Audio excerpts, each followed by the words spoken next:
Ladies and gentlemen, please rise to receive your Chief Executive, your Chairman and your Vice Chairman.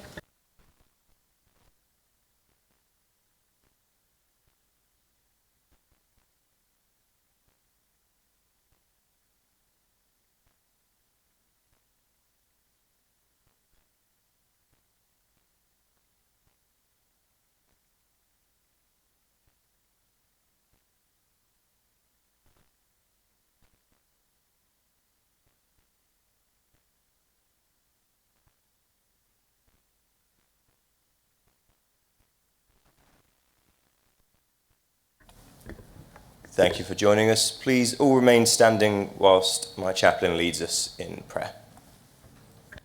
Good evening, ladies and gentlemen. I wonder who inspired you. I wonder whose example you followed. I wonder who you blame for some of the things you found yourself doing during your life. This is a short verse written by Paul to Timothy. Paul had a lot of influence on him. Don't let anyone look down on you because you're young, but set an example in speech, in conduct, in love and faith and in purity. Some are young in age, some are young in experience, some are new to the roles that they have. We have times when we feel very confident and times when it all feels a bit uncertain. Perhaps as we gather, bringing our skills to offer them in service of our communities, we could pause for a moment of reflection and prayer. Almighty God, we acknowledge the different people that have played a part in our journey. Those who inspired us and influenced us. Those who helped us to understand the world around us. Lord, help us in the different ways and places that we serve others to set an example in speech, in conduct, in purity and in compassion for those around us. We pause to acknowledge in our minds and our hearts the ways in which we serve, the places, the people, the responsibilities that we hold. Lord, help us to serve with integrity. May our communities be communities of hope and places where all are valued and all can thrive. Lord, I pray for this meeting tonight, for all those present, for the business of this evening. May you help my colleagues to listen well, to speak clearly, and to be led in wise and proper decisions for the good of all. Lord, I ask for your wisdom, your peace, and your guidance this day and always. Amen. Amen. Have a good meeting, ladies and gentlemen. God bless you. Thank you. Please be seated. And as all know, I'm not a stickler for attire, so if anyone needs to take a jacket off, it is rather warm.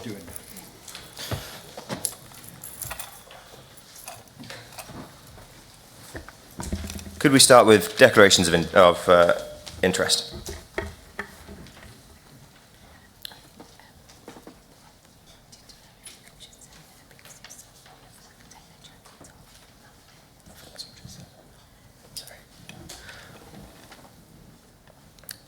Yeah, so if anyone feels the need to take off a jacket, I certainly will in a moment.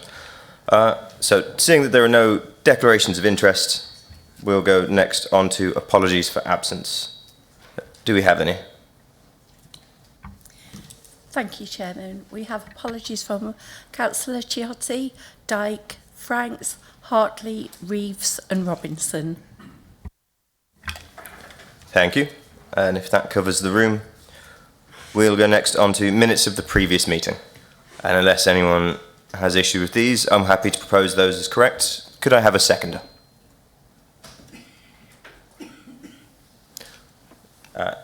Thank you. All those in favour? That's carried. And this brings us next on to my announcements for the evening.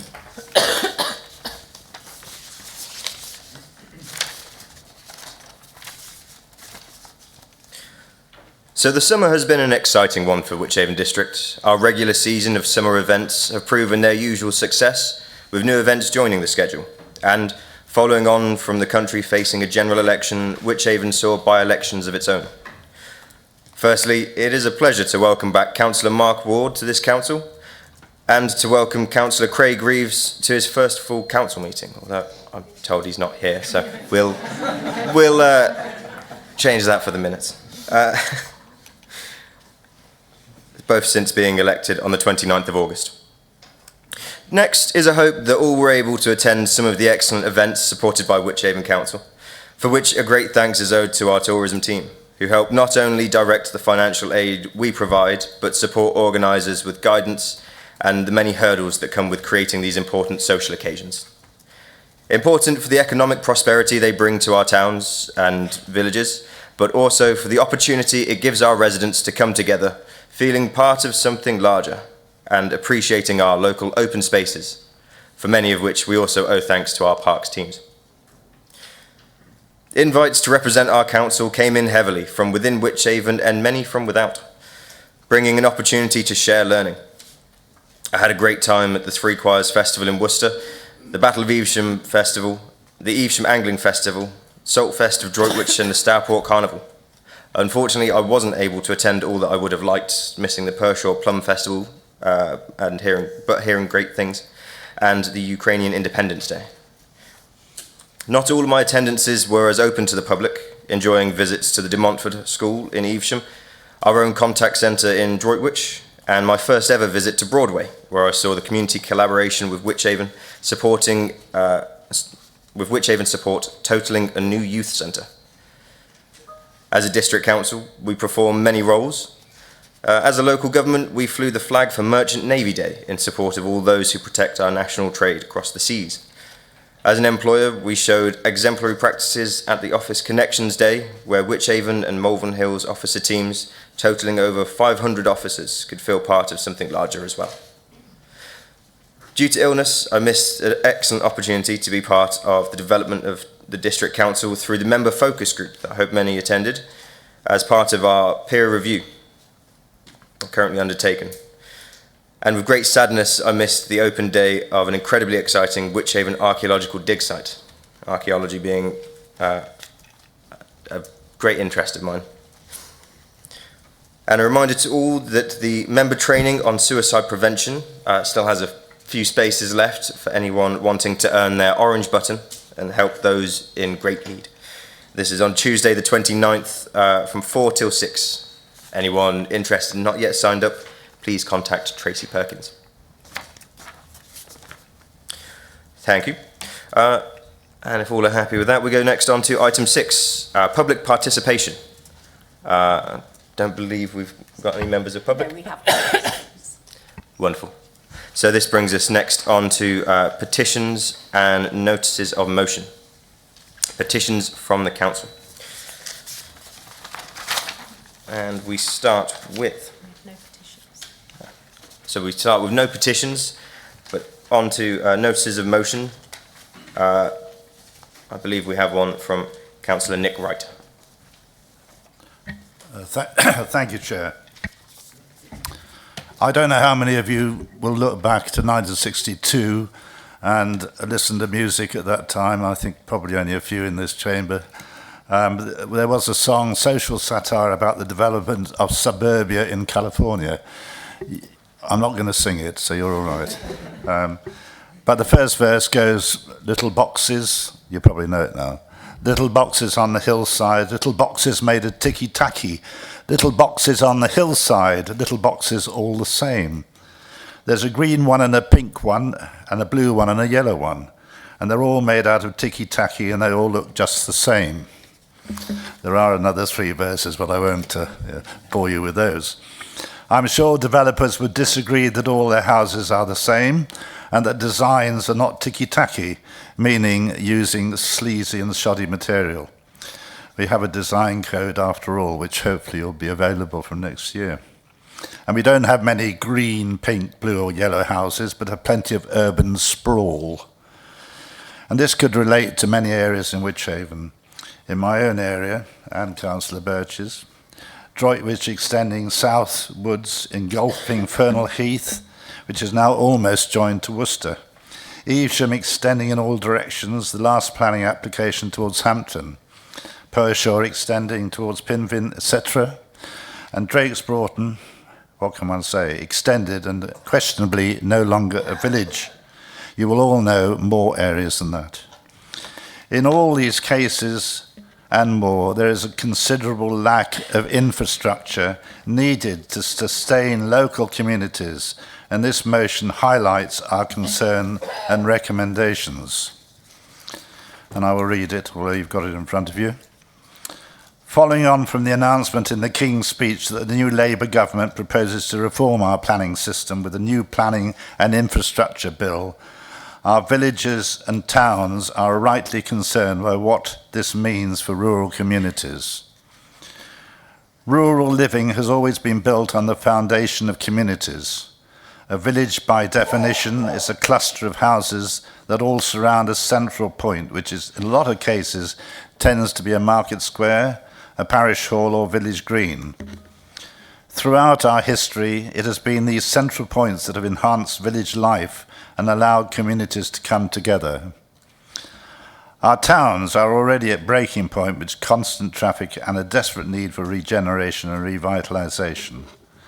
Building more houses without addressing these priority issues will lead only to a poor quality of life for our residents. Wychavon District Council wants to see homes built in the right places with the proper infrastructure. And this requires an effective planning structure backed up by a truly independent planning inspectorate that is not at the beck and call of the Secretary of State. The Labour government's proposals to reform the national planning framework will arbitrarily impose 19,180 extra houses on the green spaces surrounding our towns and villages. The Chancellor of the Exchequer, within a week of the election, said that the Worcester Parkway proposals will benefit from advanced infrastructure investment. And what has happened to date?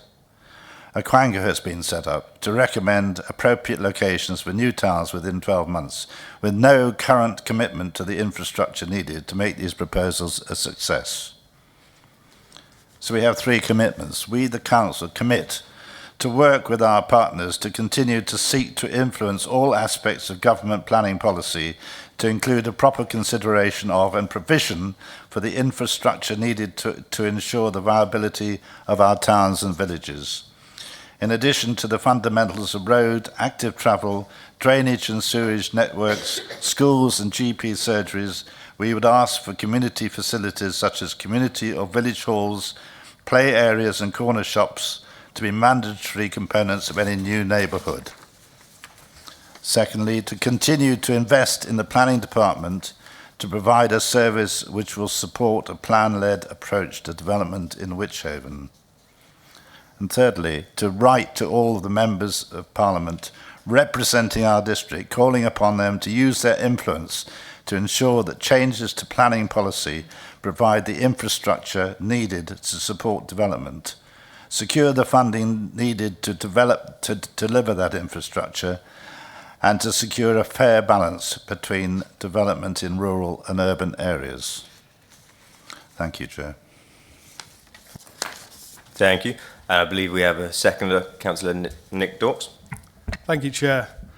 Labour's typically ill thought out, knee-jerk proposals will have a profoundly negative effect on our often already beleaguered communities. The sheer volume of the requirements will make a massive strain on the skilled labour and material resources that we have around us at the moment. And that, perversely, will increase house prices when actually what we actually need is affordable homes. We must, all of us, unite to mitigate the impacts by a fair and balanced planning to ensure that all of the necessary infrastructure is in place to support this. I therefore second this motion. Thank you. Thank you. Would any other members like to speak before we go to the votes? Leader, Councillor Christie. Thank you, Chairman, and I just wanted to begin by thanking the two Nicks, who are both long-term members of the Planning Committee, for bringing forward this motion, this important motion. I think I have absolutely no qualm at all in accepting all three of the recommendations that are made here. I think Wychavon works well with its partners, and I think we should continue to do so on planning. I think that it's clear that there is a need for us to invest in our planning department. We are doing that, and I have every confidence that the planning department is getting better, but I know that's the subject of a question that's coming up later this evening. And we will certainly happily write to all members of Parliament who are involved in the housing issue in this district. I have to say, very concerned at the NPPF document that has been presented and the way it leads us forward. If I was trying to think of a good way of developing more homes that would also be lower cost in terms of natural capital, it wouldn't be doing what Labour are doing. It wouldn't be turning away from cities and allowing cities to grow and building on brownfield sites and boosting the number of homes in the countryside, which is essentially what the NPPF would do. Cities have huge advantages. It's easier to click on to the network of the things that you need in order to live, whether it's electricity or sewage or transport in a city. And of course, if you live in a city, it's a lot easier to get to work and walk to school or do all the things that you need to do in order to live. So 20-minute neighbourhoods are much more available, if you like, in cities than they are in the countryside. So simply denying, if you like, that prospect by cutting the target for Birmingham and Coventry and London by 50% and doubling the target here, to me, is just a nonsensical thing to do. And I've not seen anything in the NPPF that explains why it is a good idea. I think for our residents here, after the struggles that we've had in getting our SWDPR through its many stages, and now that it is with the inspector and very nearly close to getting to the point where it can be approved, I think Labour are opening up a true democratic deficit, is the way I would describe it. I just can think of no other way of explaining it. Why would you, having gone through all of that work, then say and turn around to a population that it now needs to effectively change those numbers by a factor of 100% when we're so close? I mean, I think it makes no sense. So I am hoping, indeed I am praying, that we will not see our plan rejected or pushed out for some nonsensical reason, or indeed for a reason that is just simply convenient, such as we've got still a bit of data to capture before the inspectors can have their say. I think the other thing I would say is we are doing our best in Wychavon to build homes. It's not like we've sat on our hands over the last 5 years. We are the second fastest growing area in the West Midlands. And we've actually built more homes than were in our target. As you will probably all know as councillors, you'll be well aware of this. So if I looked back over the last couple of years, the target was that we would build 468 homes. We built 676 in 2023. And in 2022, the target was to build 508, and we built 764. So we have been between 50 and 40% ahead of our target anyhow. It got us absolutely nothing in the way of a reward because we didn't have our 5-year land supply to protect our neighbourhoods and protect future development. But that is the truth. We cannot say that we haven't been doing our part. I think, as was alluded to, we need the right homes in the right place, but we need the right quality as well. I think our design code will help us do that, and I'm looking forward to seeing that go through. Again, that's a subject for a further point later this evening. And the last point I would make is that Labour keep on banging on about working people. I'm never quite sure who all these working people are, because what happens to carers, volunteers, those who stay at home as parents, and retired people? I guess they just don't feature anymore in the political landscape.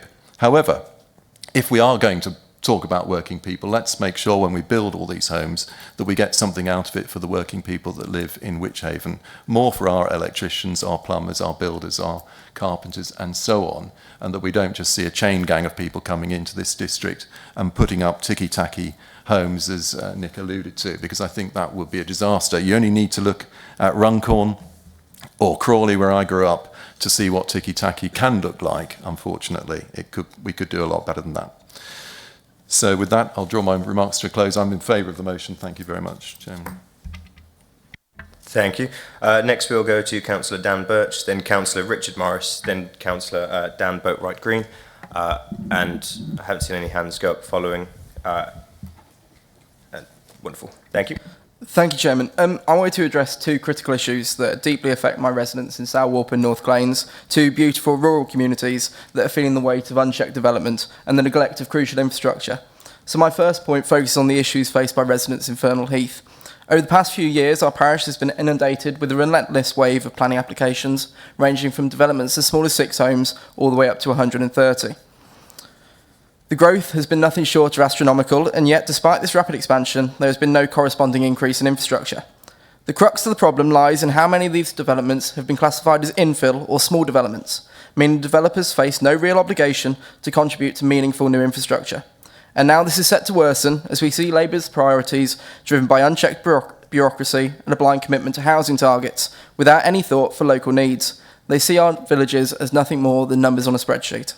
And who pays the price? Well, we do, because our communities are left to cope without the basic amenities and services that any growing village needs. Between the adoption of the SWDP and the publication of the SWDPR, Fernal Heath was upgraded from a Category 2 to a Category 1 village.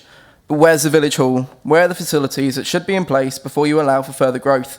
Our village nursery was forced to shut down, parish meetings ran out of a church hall, and our community cafe, a place meant to bring people together, runs out of a pop-up gazebo. Is this the sort of planning that we can be proud of? The MPPF needs to prioritise community infrastructure. Let me be clear that further development should not proceed until we see the sort of infrastructure, a village hall, proper meeting places and facilities that unite and protect our communities. This government's one-size-fits-all approach is wrong, and we must demand better. Now, secondly, Chairman, I want to talk about something that strikes to the very heart of our Conservative values, protecting our farmers and our rural way of life. Why is it that this new Labour government has turned its back on farmers? Why is it that the people who grow our food, who steward our land, and who have been the backbone of Britain for generations are being cast aside? Under Labour's MPPF review, we see a direct attack on our farmers and on the green belt that sustains them. The NFU has been clear in their response. They have seen right through the government's disrespectful treatment of farmers. The removal of half of Appendix 62 in the MPPF review is an insult. It's a slap in the face to the men and women who work the land and provide for this nation. This government doesn't seem to care whether we grow our own food or not. Perhaps they think we should import it all. But the damage doesn't stop there. The changes to the rules around rural exception sites now allow for a small allowance of market homes under the guise of increasing affordable housing. Well, don't be fooled. This isn't about helping people get onto the housing ladder. This is about making greenbelt land more attractive to developers, more attractive for profit at the expense of our farmers. And the people who suffer will be our tenanted farmers, whose greenbelt land that should be protected, is now being eyed up by developers. It's not about rural growth or helping families. It's about selling out our countryside to the highest bidder.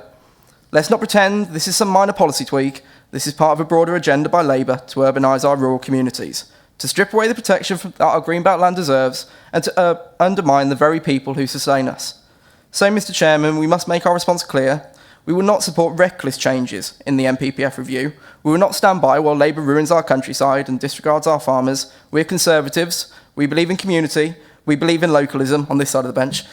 And we believe in protecting our rural heritage. So I urge this council to stand firm, to prioritise infrastructure in rural areas, and to defend our farmers from policies that would erode their livelihoods and erode our countryside. Thank you, Chairman. Thank you. Councillor Richard Morris. Thank you, Chair.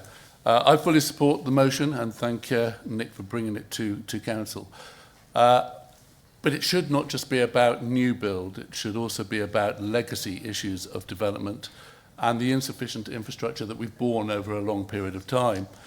GPs, youth provision, schools, connectivity, we all know towns that are lacking that infrastructure.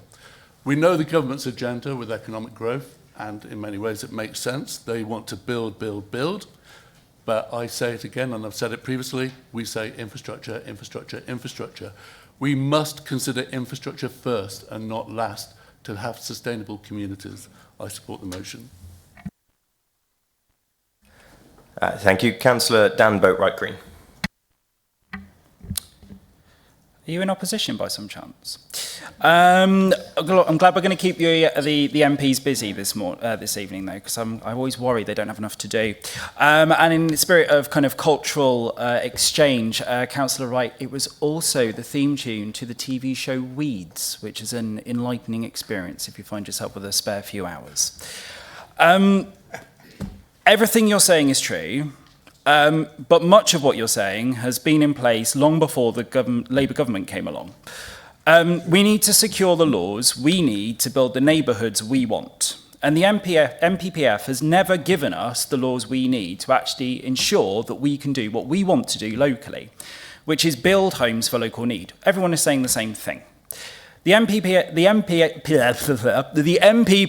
I hate acronyms, they drive me nuts, don't fix the sewage issue. It didn't fix it before, it doesn't fix it now. We've still got a huge problem, and you just have to speak to any resident in Drakes Broughton. And I've got to be honest, I've hit the point where I'm ready to start actually seriously considering chaining myself to things to stop people actually doing things, because the laws aren't there. And the infrastructure development has not worked for years. You just need to look at the local travel plan. I think it's local travel plan 4 at the moment. We're waiting for local travel plan 5. I'm very excited.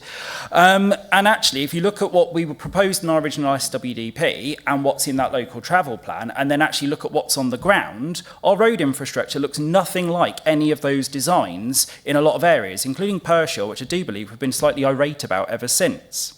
But the key one is housing targets don't bring down house prices. This is literally a fact. You can literally go to any town in the country, any village, and we'll be able to demonstrate to you that housing targets don't bring down houses. And I feel like a broken record, but I'm going to keep screaming it from the rafters. Because if they did, Pershore would not have house prices 12 times above the local salaries. Farmers feel abandoned by so many things, and I have to say thank you to the Conservative Party for abandoning them on things like subsidies, because that definitely does help us out. But the key one is investment and growth requires government investment. And this is something that we need to get our heads around, is that sometimes we actually need to put money in our pockets to actually make sure that happens. That's big investment. That's money that's got to come from central government. Unless Labour is willing to do that, unfortunately I can't speak for them because I believe I'm as popular with Labour as I am with the Conservatives, it's very unlikely that that is actually going to be anything we can achieve. So totally support this, but I'm a little bit surprised that you are literally singing from some of my hymn sheets, but I do like Little Boxes, it's a great song. Thank you. We will next go to Councillor Liz Tucker, then Councillor Emma Kersey, but I would ask that unless it's a point of opposition to the motion, to keep relatively brief, as we do have quite a bit on tonight, and then off to Councillor Paul Middleborough. Thank you. Like my colleagues, I will support the motion, even though there are aspects that I would like to have debated in more detail. The point is that most of these issues that we're talking about are not new issues, they are continuing from the previous government. And I think it would be generous to accept that rather than assume that it's a newly invented issue. The key thing we all want is infrastructure before the developments take place. It's a very long list of infrastructure which is in the notice of motion, a very long and a very expensive and a very ambitious list. And however desirable, we know that we're not living in times where there's pots of money flowing around. There weren't in your previous government, and there certainly won't be in the new government. So, yes, we want infrastructure, but for goodness sake, don't start criticising the new government when it's 3 months into trying to find the cash. You know, that's just unnecessary. The biggest problem for me is, yes, the lack of money to pay for infrastructure and where is it going to come from. And number two, the lack of control over developers and their choices of how to run the businesses in their best interests. So the problem for me with the consultation on the MPPF was that you could make it as perfect as you like, but it will still not address the issue that developers will build when they can make money, and they will not build when they're not making money, and they will not build when they can't see the advantages of going down that particular route.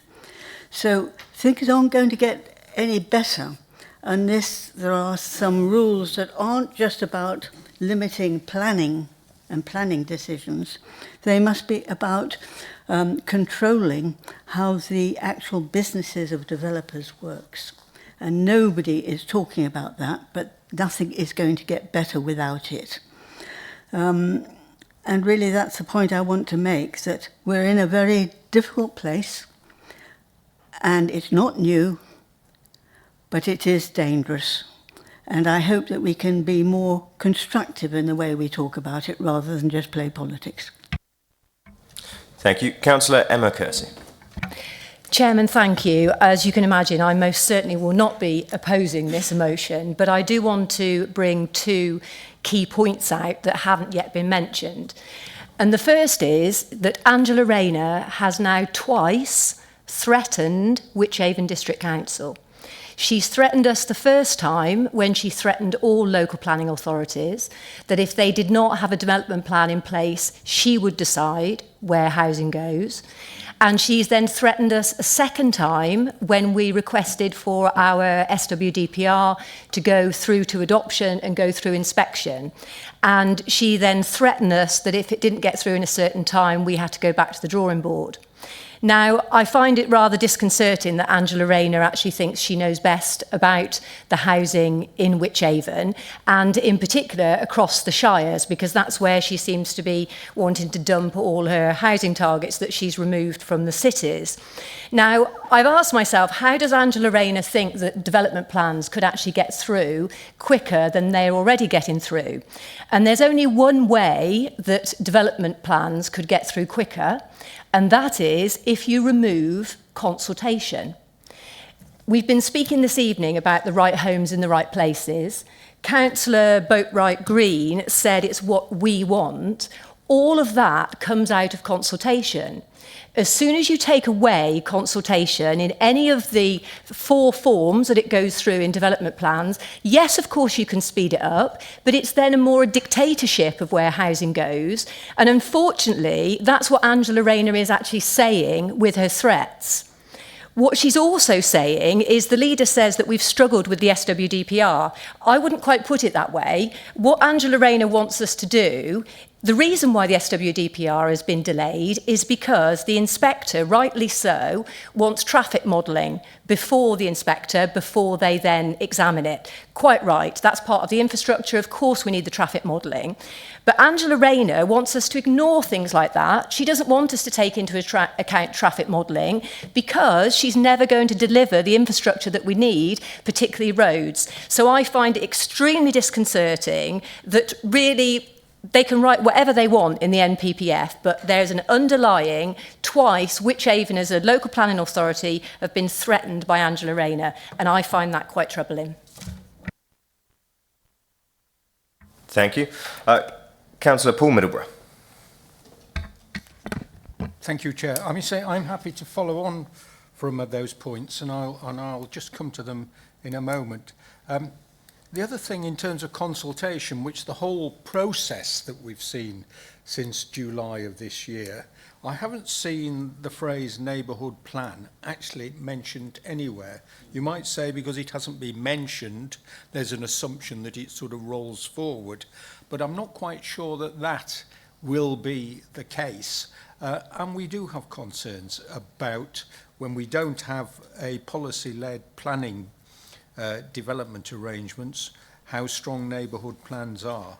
But we want to see stronger neighbourhood plans in a policy-led development framework. Can I just come back to the Angela Rayner analogies? Actually, she's still threatening us and that is absolutely fundamental. If we were doing a football analogy, we would actually be into extra time, into the second half of extra time, coming up to the closing point for us to actually get the SWDP there with all the T's crossed and the I's dotted. And what's she done? She has actually reduced the widths of the goalposts, to use that analogy, and she's put us in a pretty terrible state. And it's a concern actually for the 3 councils across South Worcestershire. This afternoon we had a meeting of the Joint Advisory Committee, and we were brought up to date on where we are. And I think I saw a lot of sullen faces actually on the Teams meeting from Conservative councillors, Independent councillors, Green councillors, Lib Dem councillors, who have all been working hard over the last 2 and 3 years. And some of them, like myself, have come into it relatively newly, but we can see the investment that we put in to get a policy-led plan. And I'd like to thank our members who are on that committee, and we have the Conservative members, but I must thank Margaret Rowley, who's been there, I think, since day one, or perhaps before day one, actually playing the game for at Wychavon and South Worcestershire. And it has upset me in the last week, perhaps some Trumpish statements about our lack of commitment to actually moving the SDP forward. And I think Margaret would agree that we have been trying to move it forward within the goals, and I thank people from all parties for doing that. So there's nothing to disagree. We could actually put a lot more things in to actually, for all of us to agree. We could have had a 500-page notice of motion here, but thank you for synthesising it, and I'm very pleased to have heard the speeches tonight. Thank you, Chair. Thank you. Let's hope we don't hit the penalties in that game. Back to Councillor Nick Wright to sum up, and then we'll go to the vote. If I'd realised we could have 500 pages, I could have gone on for some time, actually. Thank you for that suggestion. I appreciate all that's been said, and I agree actually with most of the speakers. This lack of infrastructure has been around for a long time, probably before the last Conservative government, I would imagine, so that we don't party politicalise it. It is very important. What worries me more than anything is that there is a imposition of 19,000 extra houses, which will affect everybody in Wychavon, in Worcestershire, and I think adversely. And I think this is really serious, that the increase in properties going to be built in this lovely area, and that's really what concerns me more than anything else. So I'm not making a political point here. I think the infrastructure has to be sorted. This is what it's about. We have to have, as Dan Birch has said, in Fernal Heath, which is our ward, we are short, very, very short of infrastructure, and it is getting worse by the day, and this has to be addressed. And that's what this motion is about. Thank you, Chair. Thank you. And we shall now go to the vote. Could I have all those in favour?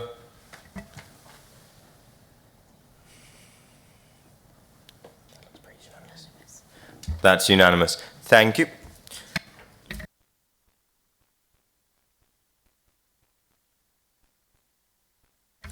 We'll go on to the next notice of motion, and depending on how many people wish to speak on the following 3 notices of motion, we may choose to limit it because it is also already 7 o'clock. Okay, so Councillor Tucker with the next motion. Thank you, Chairman. I won't take long on this. It's a fairly straightforward motion. I'm just wondering how many members of the council realise that we're in the middle of Flood Action Week, which is run by the Environment Agency, trying to promote awareness of flood risk and to help people with the resources that they need to to deal with flooding. The critical element of for people who have been flooding, however, is how they recover their houses. And we have been fortunate in the past that quite a number of people within Wychavon district have been able to take advantage after the 2007 flood, the major flood, of course, of the property flood protection, property flood resilience grant, which has been made available from government through this council. Any of the flood risk areas that you go around these days, you can see the consequences of that work. So that's been beneficial to individuals. It's also been beneficial to Wychavon. However, we have up to now, since then, we have been fortunate that not many properties have been affected by flooding within Wychavon. But how long will that last? I don't think anybody would believe that we're never going to have a flood again, which is as bad as 2007. We need to be prepared for it. And one of the key elements is this property flood resilience grant that it would be required after another significant flood. The point of the notice of motion here is to draw attention to the fact that that grant has not gone up since 2011 when it was first introduced, and over that period of time, I won't try to estimate how much inflation has eroded the value of that grant, but it is very substantially eroded. Within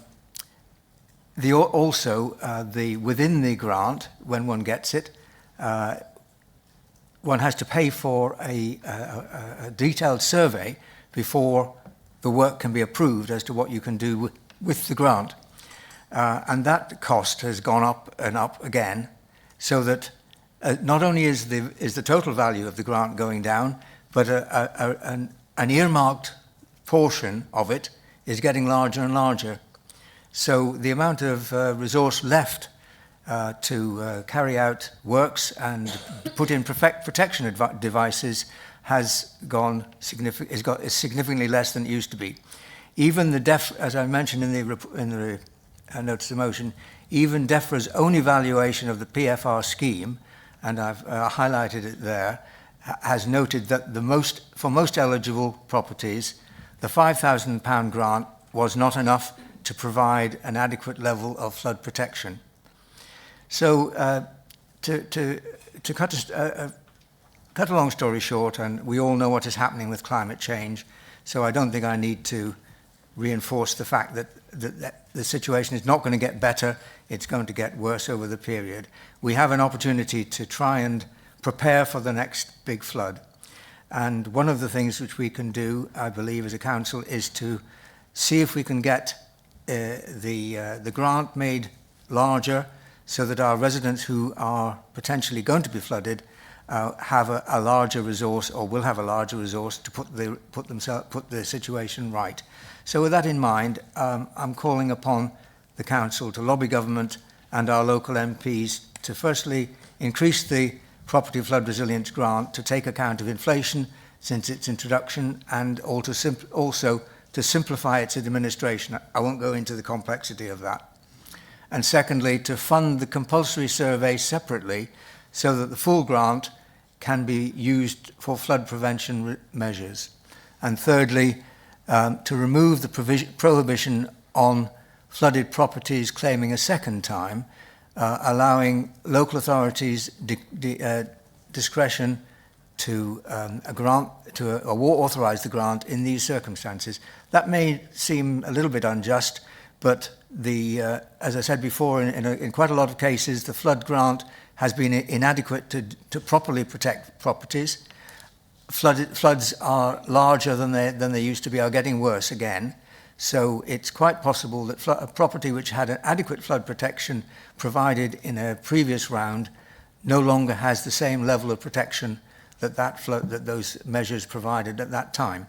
So those are the three proposals in the notice of motion, and I hope that this is not a controversial or party political matter whatsoever. It's something about protecting our residents and providing for resilience within our population. So I propose the motion and ask for its approval. Thank you. I believe we have a seconder, Councillor Margaret Rowley. Yes, thank you.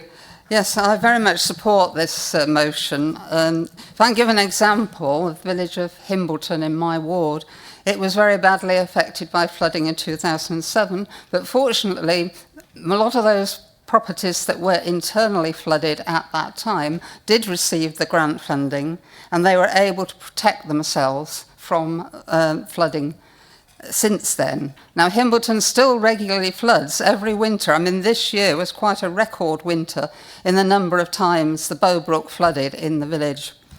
But those houses that had that grant protection, they did not get any internal flooding. I think there was just one additional house that did get flooded, which hadn't been protected.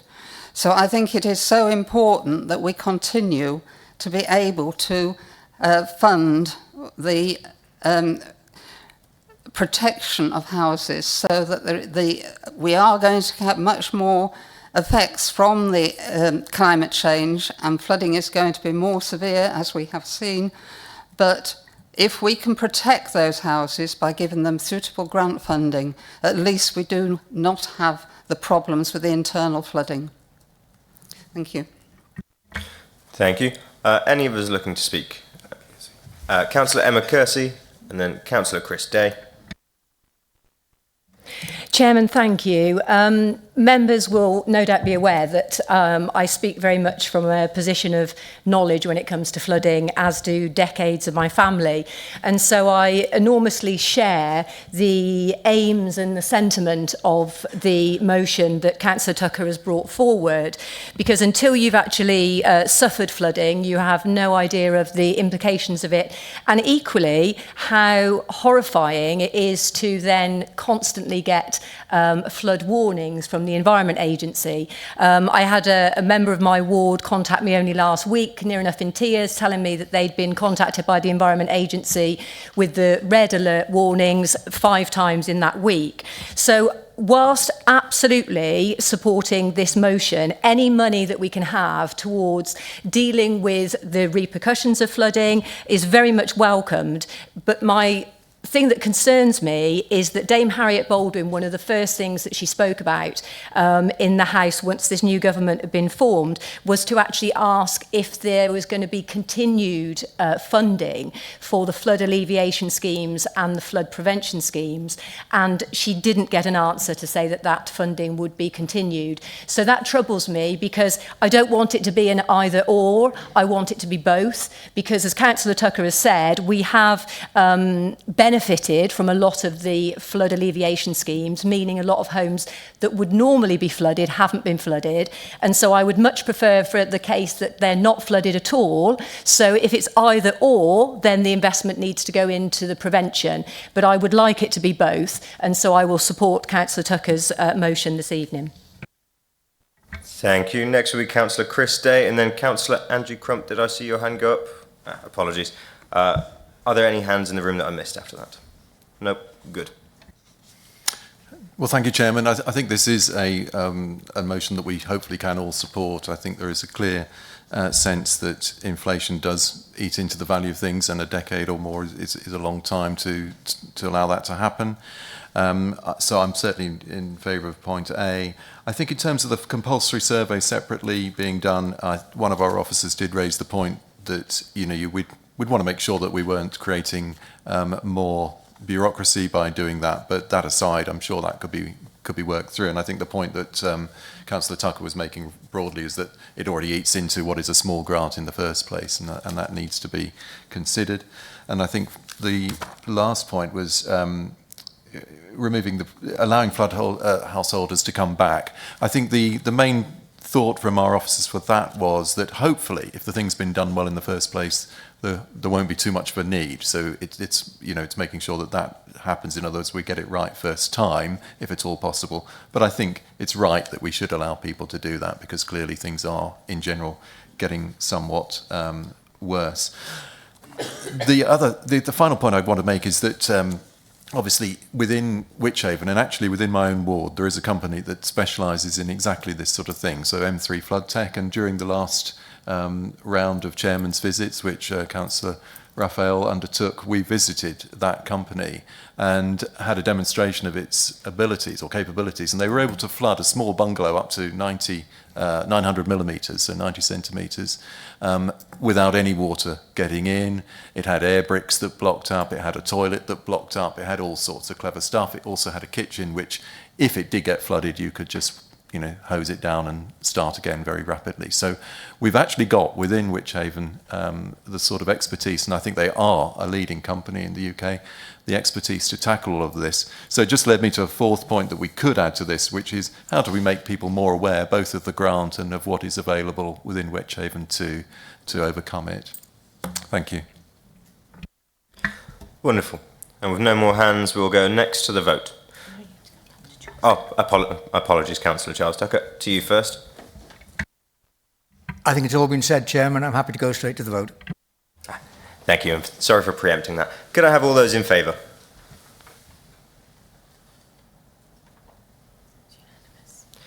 That's another unanimous vote. Thank you very much. Next, we go to the third notice of motion, this being from Councillor Dan Boatwright-Green. And hopefully we can keep those MPs busy. I was quite surprised by the figures I'm about to say, because I've got to be honest, I'd never massively considered it. But according to the Commons Library, it's just over 29,000 pensioners will lose their winter fuel allowance this year, which for an area with about 130,000 residents, that's 20% of our population. It means effectively several £1 million of money will not be in our local economy. I say not in our local economy because for some people what they will have to do is make the decision about how they're going to live their lives and what they're going to spend their money on. Because some people are on £218 a week in terms of their pension. What really scares me is the number of people who are entitled to pension credit and don't take it up. And don't take up for many reasons, but one pensioner who will remain nameless but lives very close to me has had quite a few rows with me recently about this idea of it being a benefit. It isn't. It's social security. And it's something that infuriates me more than anything that she will not take up the pension credit because she sees it as sponging off the state. And it's something that I think we need to really consider about how we talk about social security in future, because she will be cold despite anything we do.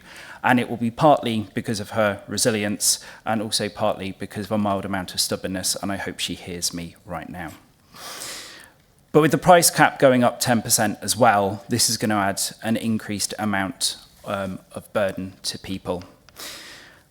But at the same time, this is a considerable sum of money, and this is why in this motion we've asked for it to be paused and for a system to be found that actually works for everybody. Fully reinstating does mean those who are on considerable more in terms of their pensions or earnings would then be getting £300, and as many people have pointed out, that's not necessarily the way to go about things.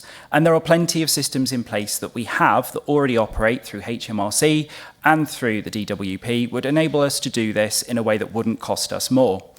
Just because something is hard to do does not mean we shouldn't try and do it.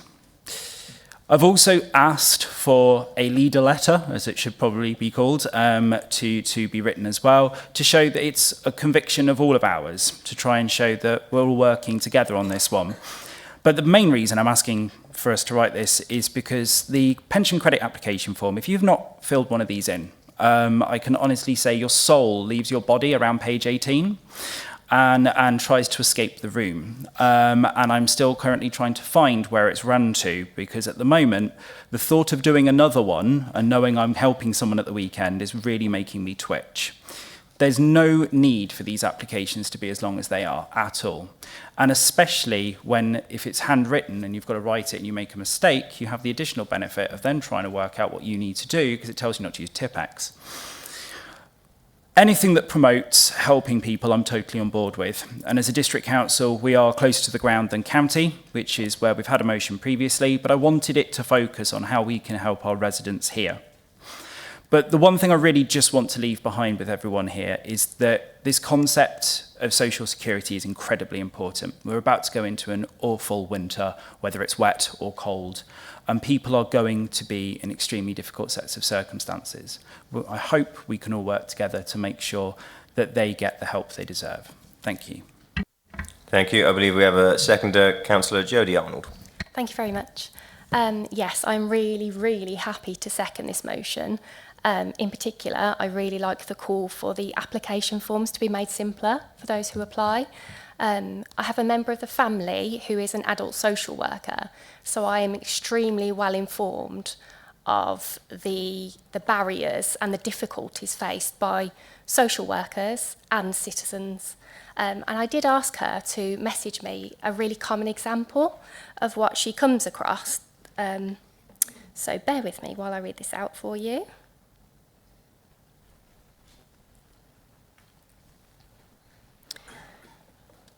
So currently there's a lady that she's working with that struggles with managing her money, but doesn't meet the legal requirement for an appointeeship, which is the court-mandated money manager. She isn't able to fill in the forms independently, and citizens' advice no longer do home visits to complete this with her. Councils also don't have the support service to complete the forms at home with her. Libraries used to offer support at times, but due to staff shortages and cuts, they no longer attend her home. The pension credit form is also mostly done online, and you have to phone to request a paper form. A lot of the citizens that she works with don't have families locally, and so aren't able to get the help to access the internet, so have difficulties accessing the form online. They don't even know the number that they'll need to call to get a paper copy from the DWP, because when they do try and phone the DWP, they are awful at answering the phone. So that's a real-life example from an adult social worker, and this is the most common example she sees. So I'm really happy to second this motion to call for a reform of the application form, but also just to relook at what we're doing here so we don't force people into hardship that shouldn't be. Thank you. Now I'm aware we have an amendment, so we go to Councillor Dan Birch.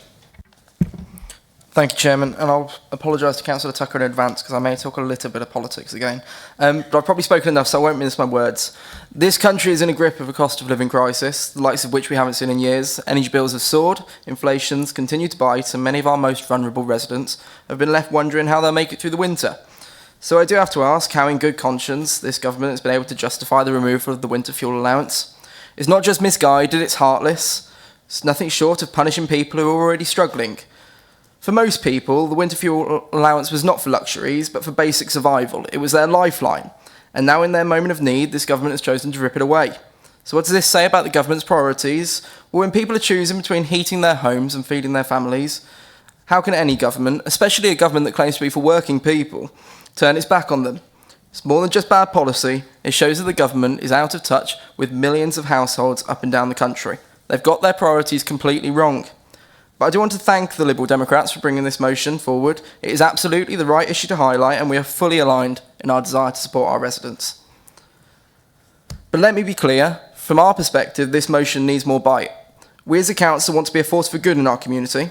We want to be seen as a council that doesn't just react, but leads, especially in times of crisis. It's not just enough to raise the issue, we need to offer real solutions. That's why we're not going to weaken this motion by removing anything through amendments. No, we're going to strengthen it.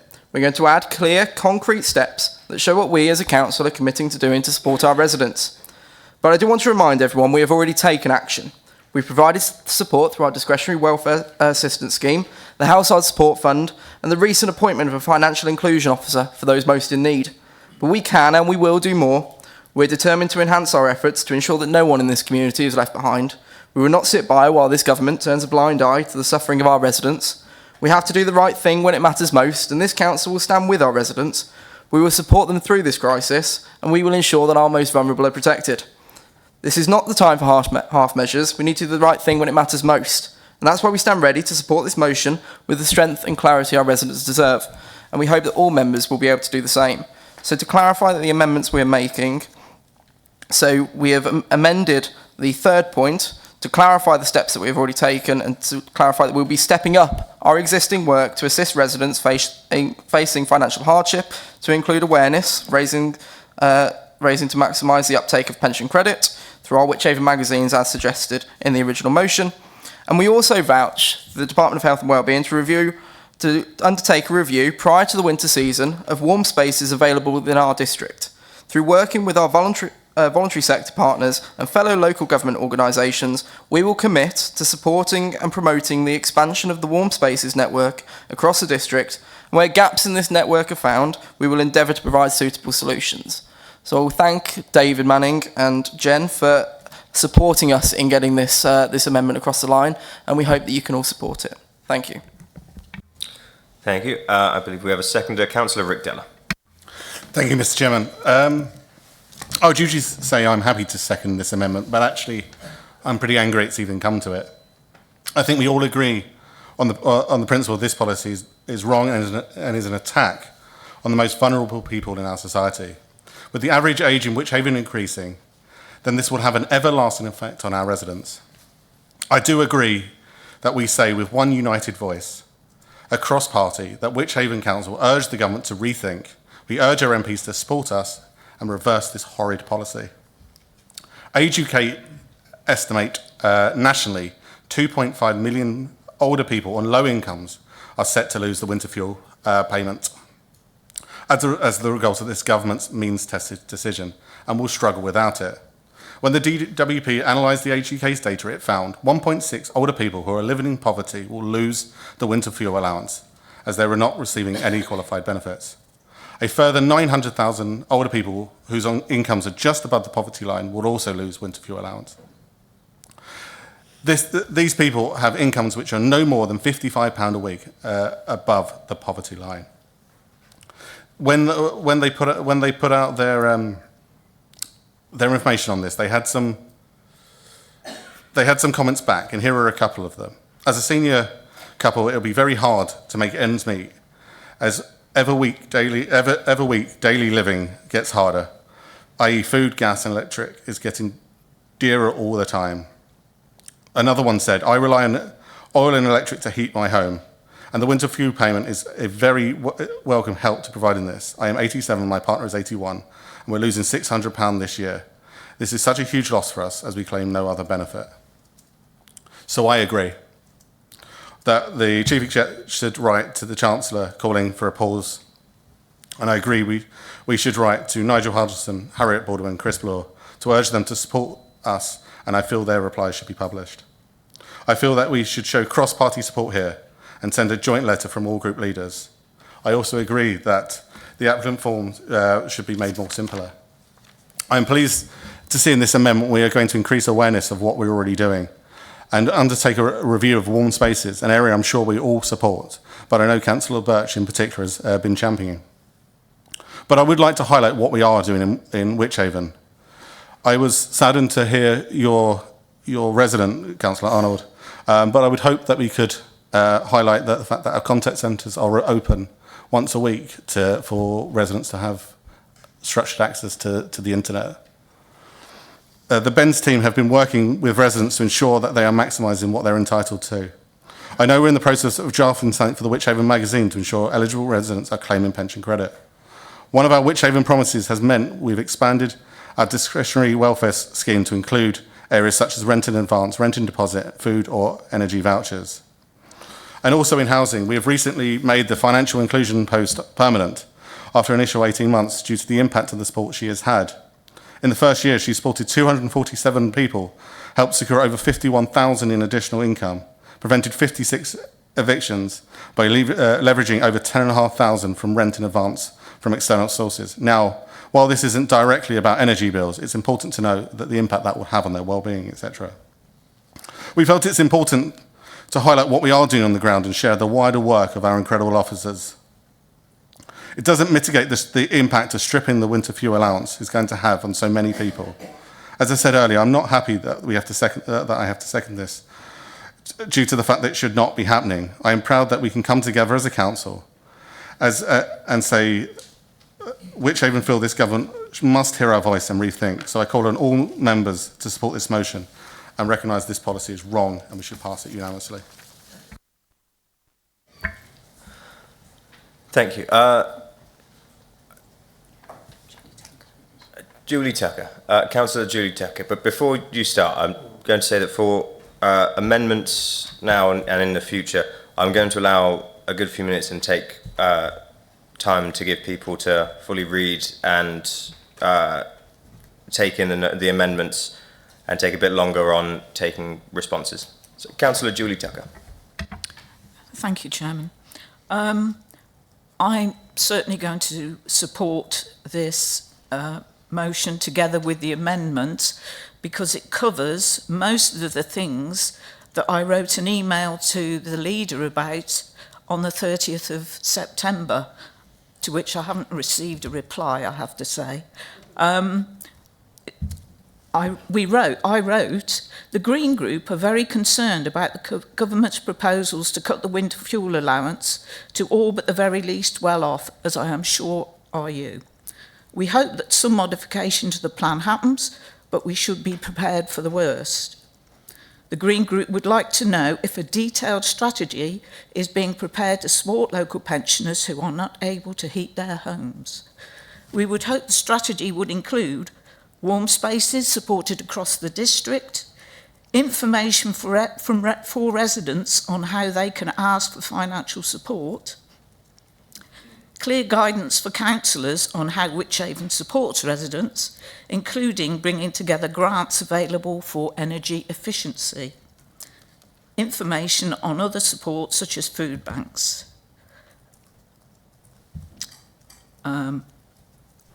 production of information showing all the support that we can offer. So all of those, virtually all of those things are covered in this motion. So I will definitely be supporting it. Thank you.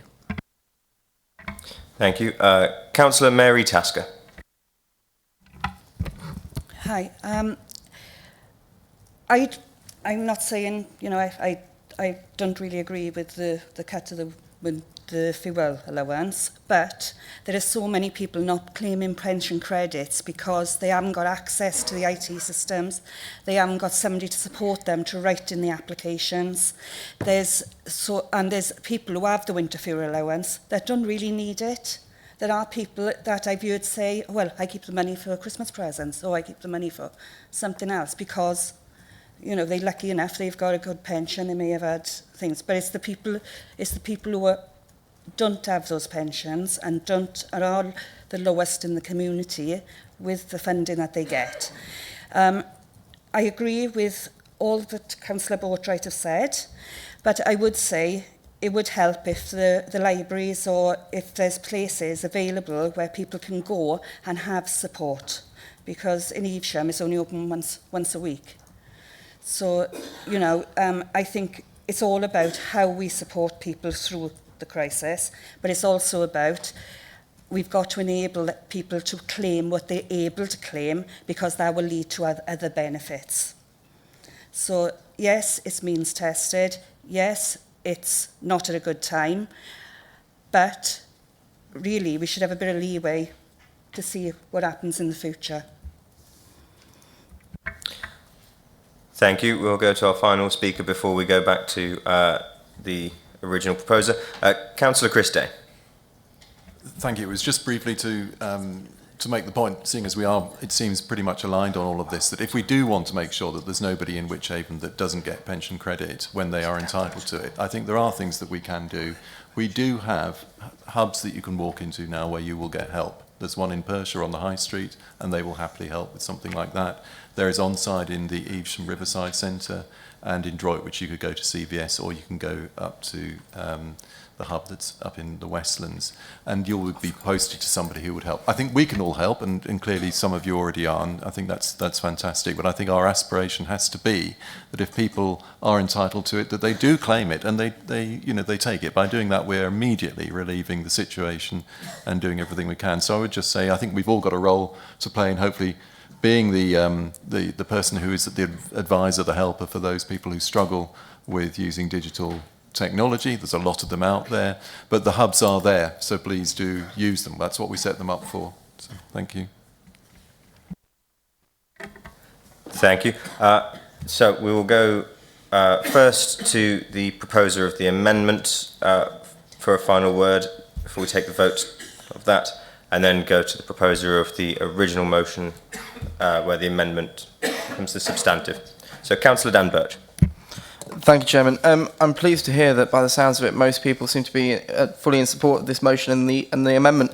Just to clarify, the point that Councillor Day's made, we have got places in each of the towns. We've got the hubs, we have got the libraries, we've got the community volunteer scheme, and we've got the financial inclusion officer here at Wychavon.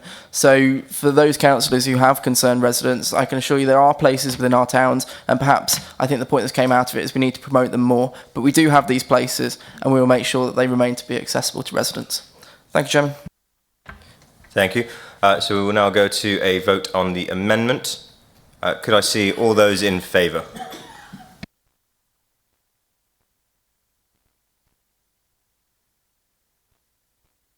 That's unanimous, thank you. So the amendment now becomes a substantive motion. Back to Councillor Boatwright Green if he wants to make any comment before we take the vote. Thank you. Councillor Dan Boatwright Green. Two comments I'd just like to make. First of all, thank you for supporting it. It's fantastic to hear that. The one thing I would just like to highlight again is the Wellbeing Hub does a fantastic job in Pershore. I genuinely cannot thank them enough for the work they do. But I also cannot put everything into that Wellbeing Hub. They are fantastic individuals. They cannot do everything. And one of the things I will say is it's brilliant that they have the opportunity to help people with the pension credit application. But I wouldn't wish this on my worst enemy. It's a horrific application form, and so the fact that they can actually get involved and do this is brilliant, but I really do think we need to take care about kind of what we're asking people to do. I'd just like to finally point out as well, can I just say the next time someone starts saying that I'm playing politics with things, I'm a bloody delight compared to some of the comments I've heard so far on this one. But it's so nice to see that now we're in opposition, we're getting our teeth out, excellent, but at least I know where the bar is for when I decide I want to play the game. Thank you. So we now vote on the motion being substanted by the amendment. So we could have all those in favour. Unsurprisingly, that again is unanimous. Thank you.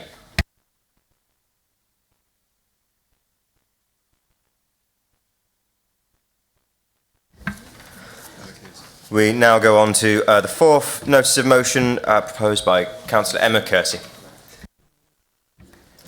Chairman, thank you.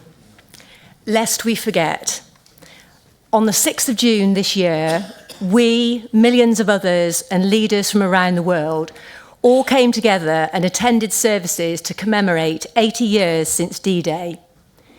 80 years since the beginning of the liberation of Western Europe.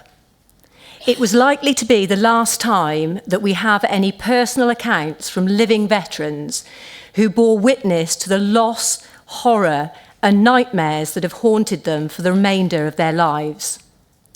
Lest we forget, it should not be forgotten. Lest we forget the 19-year-old injured at Bayeux. Lest we forget his 21-year-old brother who lay dead, killed in action. It is that father and that uncle who should not be forgotten that our Wychavon resident proudly flies the Lest We Forget flag for. He did until flying the Lest Forget flag so that his father and uncle's sacrifice should not be forgotten, became the subject of an enforcement case. As he is a tenant of a housing association, to continue to fly Lest We Forget, he faced the stark choice of applying and paying to apply for planning and permission, or ultimately to be evicted from his home. That is the reason I've brought this motion before you today, for us as a united, unanimous Wychavon District Council to address this omission and ensure that the Lest We Forget flag is added to the list of permitted flags to enable everyone and anyone to proudly remember and pay tribute every day to those who made the ultimate sacrifice and endured such suffering for the freedoms we enjoy today. Chairman, thank you. Thank you, and I believe we have a seconder, Councillor John Clatworthy. Thank you, Mr. Chairman. Chairman, Leader, members of the Executive Board, fellow councillors. In seconding this motion, I would like to bring the reason why we should support it. I had the privilege of serving in the Royal Air Force as a physical training instructor and parachute instructor from 1973 to 1997. As a PGI, I trained hundreds of individuals to qualify as parachutists who returned to their service organisations qualified to continue their service to our country. Since the end of the First World War, the UK military has been involved in 52 conflicts worldwide and remain on alert given the current global situation. As with many military conflicts, servicemen and servicewomen know what they sign up to. They expect to have to serve in an area of conflict when called upon to do so, lest we forget. As a serviceman, I served in an area of conflict alongside members of the parachute regiment, some of whom I personally trained. Finding yourself on patrol and coming under opposition fire is not friendly. It is a duty. If your world goes black, you've just been shot. I have known of individuals who served in areas of conflict and came back in a coffin. I've stood on the pavement in Wootton Bassett as hearse slowly drove through. Inside are coffins draped with the Union flag and the individual's headdress proudly displayed on the top. There are those who have served in areas, witnessed colleagues who have lost their lives, and are left with the trauma. Post-traumatic stress disorder is a serious situation and has to be considered equally with those who have lost their lives. Waking up from sleep, sweating and reflecting from a dream of the past does not go away, believe me. The families of the deceased have a grave to visit or a plot where the ashes are placed. But what else do they have? Or for the community to recognise the sacrifice.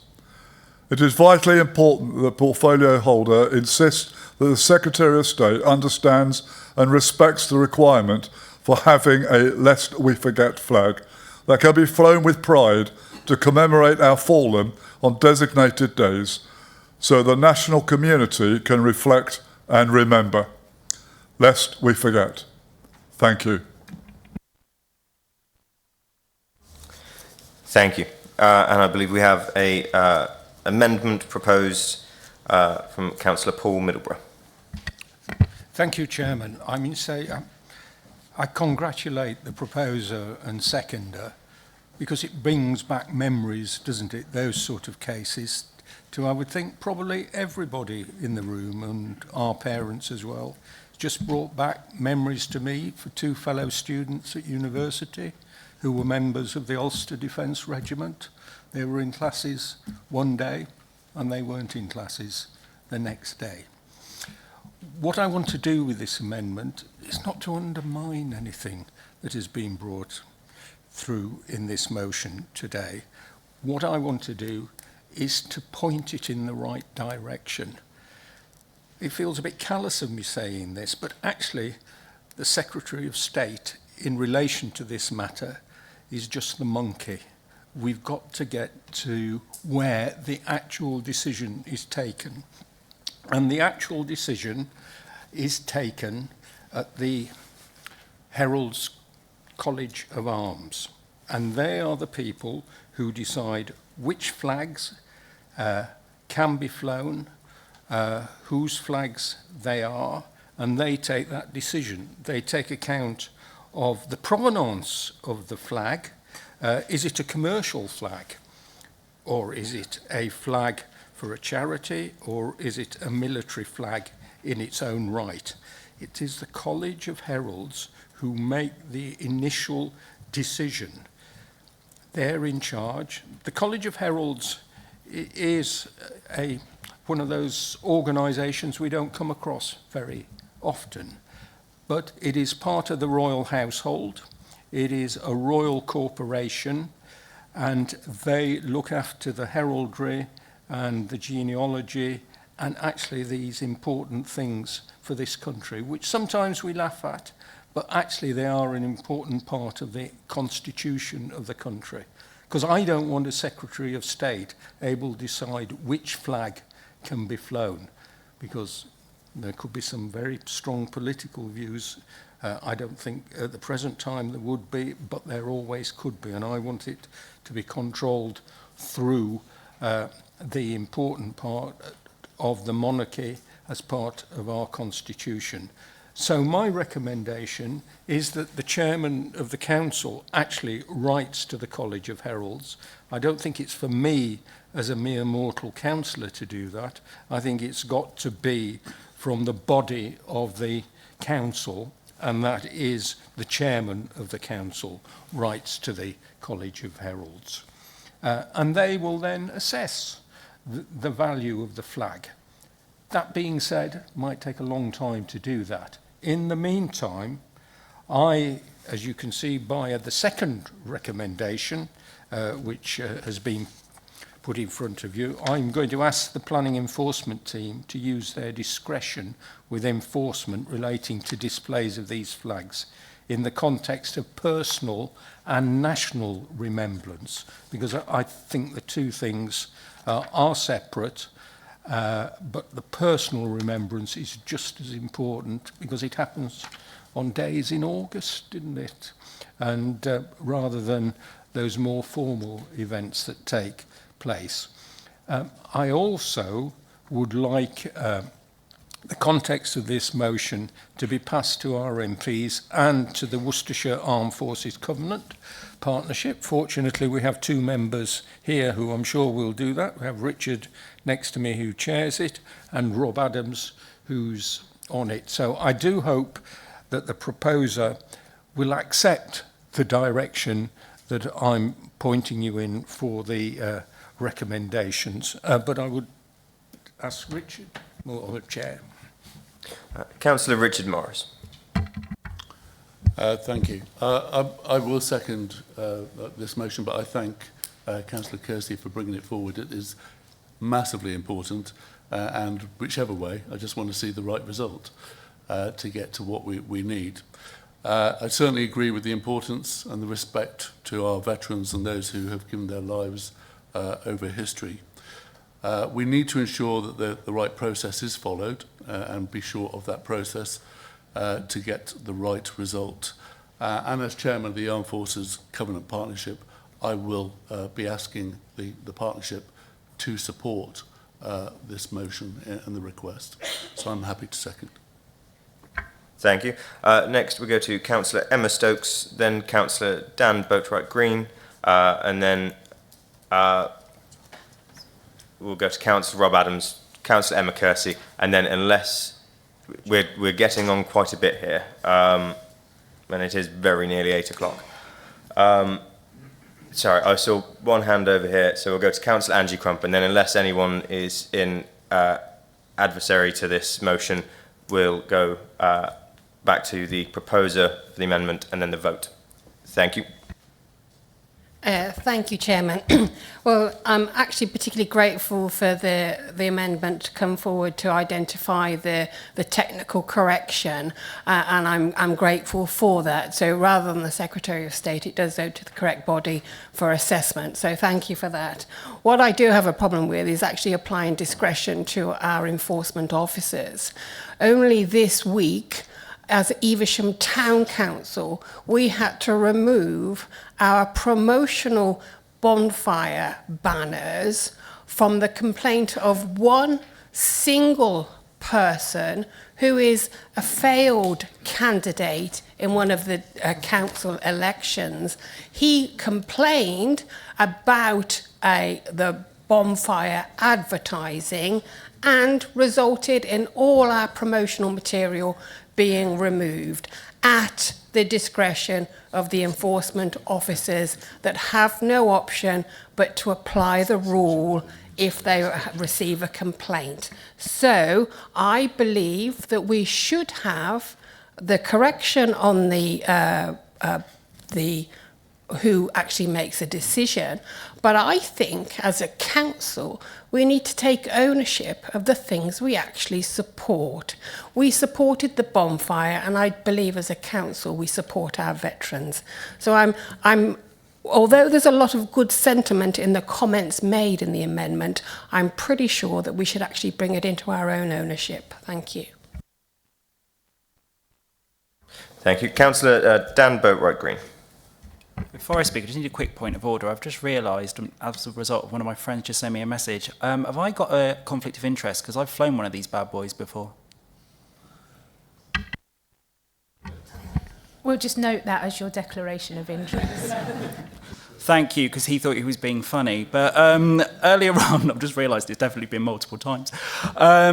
Earlier on, I mentioned this to a couple of veterans in my life. One warned me that there's a chance this could descend into an episode of Fun with Flags from Big Bang Theory. And I have to say, I've learned more about flags in the last 5 minutes than I ever thought I'd ever actually know. I'm very happy to support this, and I'm very happy to talk to both our enforcement officers and the police as required. Thank you. We next go to Councillor Rob Adams. Well, I would just like to say the history of this council has always been, since I've been here, and only a handful of you now, of support over the years towards our armed forces. And it was mentioned tonight by Wootton Bassett, now is Royal Wootton Bassett, and I remember distinctly, I would think about 15 years ago, when we gave the freedom of Wychavon to the 2nd Mercian. I think Linda Robinson was chairman at that time. But more recently, I also recall the day when I went into for a sandwich off the farm and saw the repatriation through Wootton Bassett of 7 that day, and came into Wychavon and discussed it with officers here, whether we could send a message down to the British Legion of Royal Wootton Bassett to say thanks. Because when that started, it was quite a spectacle as times went on of repatriation. The streets were lined with people. But right at the very start, when that repatriation went and the convoy through Royal Bassett, there was only about 4 or 5 British Legion people out on the street to see those heroes come back through. And to be quite honest, a letter was sent to Royal Wootton Bassett, to the British Legion down there, and thanks from Wychavon for what they've done. Thank you. Thank you. Next we go to Councillor Angie Crump. Thank you. First of all, I'd like to thank Councillor Kersey for bringing this to us tonight, because it's very important to myself as well. But whilst I understand what Councillor Stokes says about enforcement, I would like the idea of enforcement being involved, or someone especially based on what Councillor Middleborough was saying with regard to time factors of the motion being able to go forward and everything. So based on that, whether we could have some sort of involvement with enforcement up until that time that it comes into play, or hopefully comes into play. Thank you.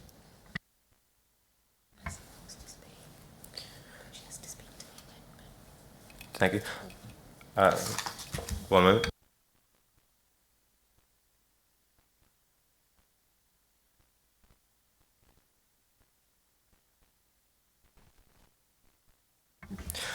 So next we have Councillor Emma Kersey. Just to clarify, is this to speak to the amendment rather than to speak to the original moment? Thank you. The original moment, yeah. Can I first of all, Chairman, please, if you don't mind me doing so, Councillor Adams, because you did say it 4 times, it is Royal British Legion, not British Legion, to give it its importance. Thank you to Councillor Middleborough for bringing this amendment, but I would please urge members to not vote for the amendment, and I will explain why. I totally understand the passion behind it and, as Councillor Morris said, to get the right result. But perhaps I can actually share with you what I'd done to actually be at a last resort to get to this point to actually help this resident. So I've worked, and I would say the housing association that this resident is a tenant of, the last thing that they wanted to do was to actually impose the enforcement action.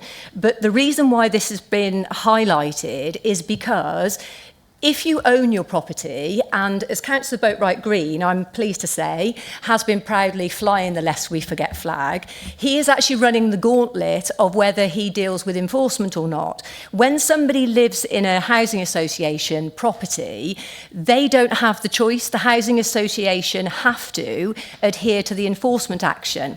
So that is the difference. And in a way, it's a good thing because it means it's highlighted this omission. Now, I have worked tirelessly with the enforcement team who've been absolutely fantastic in this.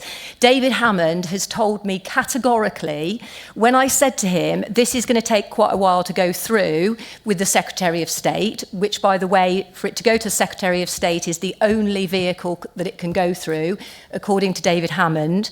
I actually asked him if we could waive the planning application fee for this resident to put in a planning application in the meantime, and he told me that that was so serious that we had to adhere to the legalities that are set out, that he would actually have to resign his position if he agreed to do that. So when I come to you tonight, I'm coming to you with what needs to be done to ensure that the Lest Forget flag can be flown without there being enforcement action.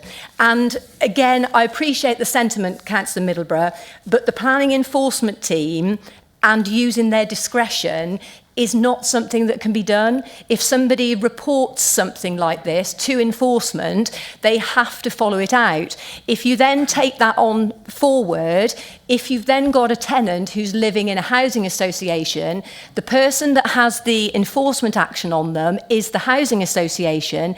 Hence, ultimately, this person who wants to remember his uncle and his father who gave their lives for the freedom of this country that we enjoy today would be ultimately made homeless. So I appreciate the amendment and I appreciate the sentiment that everybody has shared. However, this amendment will not achieve the outcome that I'm sure we all want to achieve.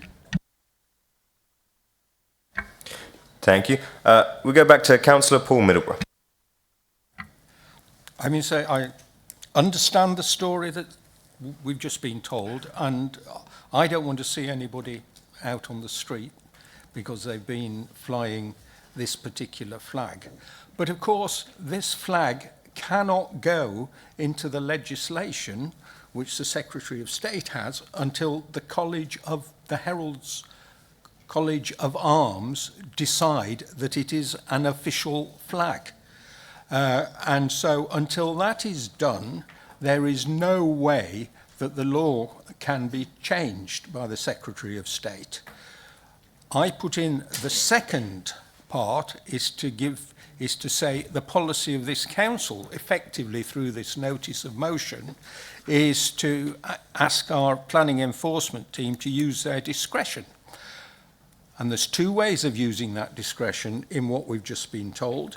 There's discretion against an individual who there may have been a complaint about, but to use discretion where this flag, and I've said these flags, well, there are a number of Lest We Forget flags, it's not just one flag, that these flags are flown for personal and national remembrance. And I think that our planning enforcement team, with a notice of motion from this council, will actually do that. And equally, a housing association, if some enforcement was asked about that, I would expect with the policy which comes out of this notice of motion that they would undertake exactly the same discretion. So I think we support what's being done, but you don't ask, and I don't, you use it, I'm in danger of using trivial phrases in relationship.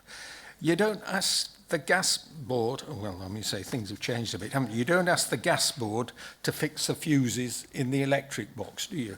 The people who can fix this problem in the real long term are the College of Heralds.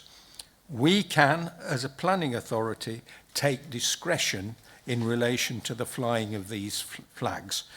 When I was in contact with Portcullis Puivant of Arms, Dr. Dominic Ingrams, he used the phrase turn a blind eye, talking about planning authorities. Well, that's probably not quite the phrase we would use, although if a royal corporation could use that phrase, I think we're being a bit more formal in talking about discretion. So I would hope that people can vote for my amendment, because I'm really trying to help the proposer. We now go to the votes. Can I see all those in favour? Or for the amendment, to be clear. For the amendment. For the amendment.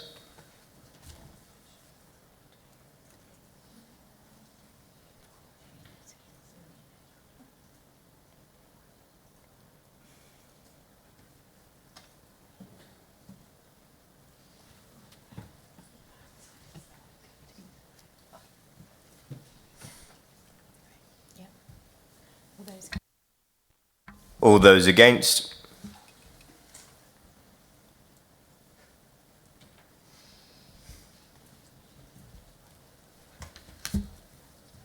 And all those abstaining?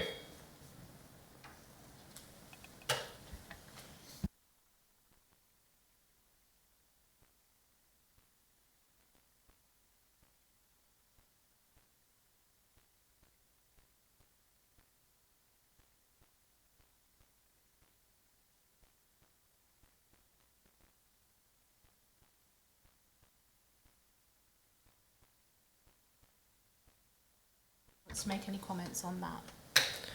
Thank you. We'll go to Councillor Aaron Powell for further, and then Councillor Liz Tucker. Thank you, Chairman. We appear to be in danger of departing from what has been a relatively unanimous meeting into an area of disagreement purely on the basis of technicality, and I'm sure that's not a position that any of us would want to be in. So in light of that, can I move a further amendment?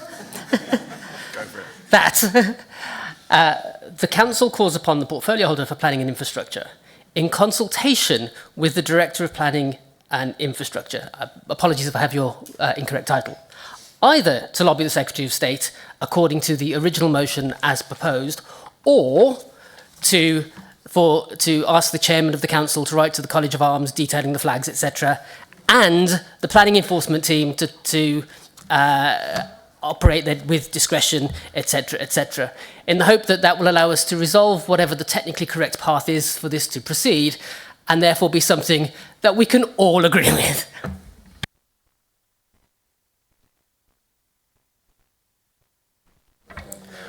Councillor Liz Tucker, and then Councillor Dan Birch. I simply wanted to ask the question, could you read out the numbers from the previous vote? 23.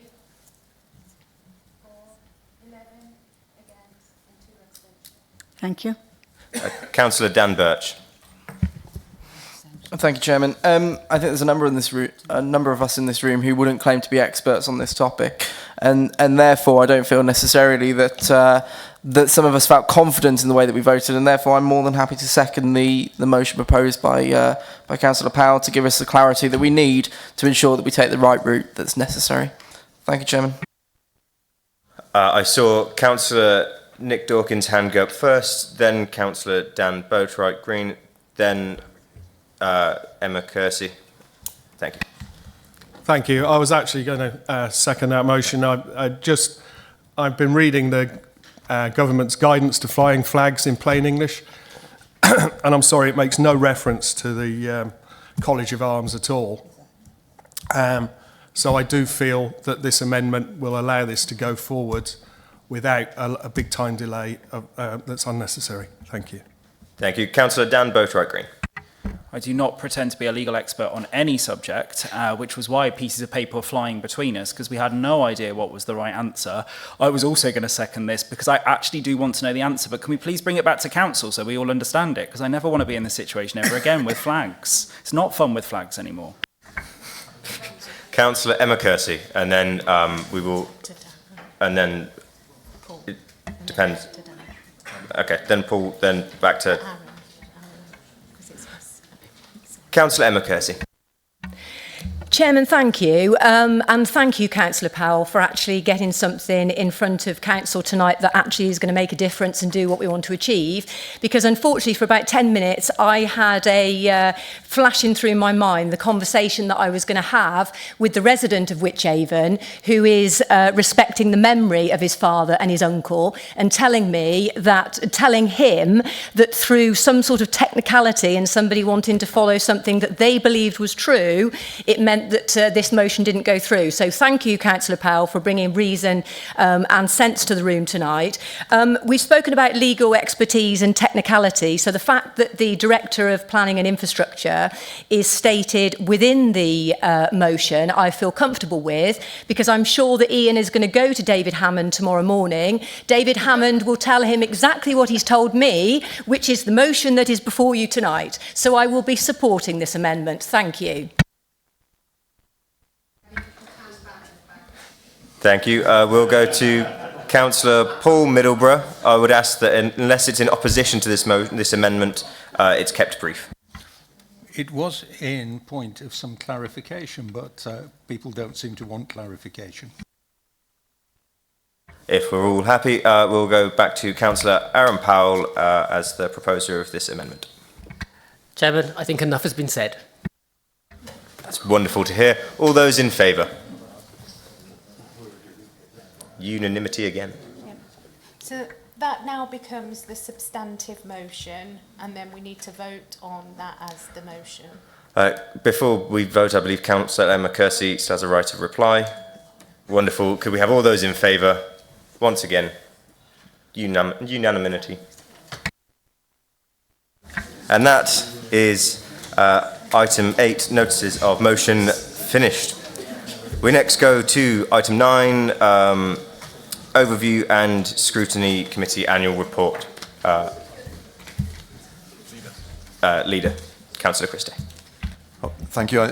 So I will briefly just introduce this report, but really all I wanted to say was to pass on my thanks on behalf of the Council to all those who are on the ONS committee. I think it's an important committee in a council like this where we do have a large majority. And so my thanks particularly to Charlie Homer and Ben Herdman for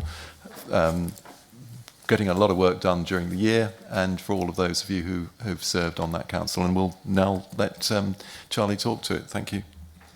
Well, in the spirit of this evening, I'll keep it brief. I did a bit of overview and scrutiny on the pigeonholes before I came down, and I was delighted to see that most of these reports had been taken from there. Hopefully that means they'll be read diligently over the next week or two. But I do want to commend the report to the Council. I do thank all members of the committee, also the officers that attend and give us full briefing, and Spencer, who keeps everything in order. But one thing I would definitely like to highlight, and to show the importance of overview and scrutiny, we had a fantastic presentation from Avonvale River Action Group. Angie, have I got that right? I think it is, isn't it? Yeah. And they came and presented what they're doing, an amazing job of keeping track of the water quality and the conditions of the Avon, and from that meeting we were able to secure them further funding, which meant they could have further test kits and further volunteers out doing that really important work. And I'm also delighted to say that through Beverley's work, Councillor Hardman's work, we have additional funding further for more volunteers and more test kits to go out there and make sure that we're monitoring what is one of the most important assets to us as a district council and to our residents. But yeah, I've kept it brief, and so I'll shut up. So thank you very much. Thank you for the brief comments. I want to thank you for the report as well. I think it's excellently presented and of a wonderfully bite-sized nature compared to some of the reports that come through ONS. We go next on to item 10, recommendations from the Executive Board. Who will be speaking on this? Councillor Aaron Powell. Thank you, Chairman. In relation to the first recommendation from the Executive Board, relates to the budget process. My comments to the Executive Board, as recorded in the agenda for this evening's meeting on page 83, remain valid. The primary purpose of the report is to establish the timetable for the budget process this year and to establish the core budget parameters that will be used in setting out the budget as we work through its draft stages currently, and therefore I commend the recommendations at 3A to 3D on page 83 to the Council. Thank you. Do we have a seconder? Councillor Christie. Thank you, Chairman. I'm very happy to second that. Any questions before we go to the vote? Nope. All those in favour?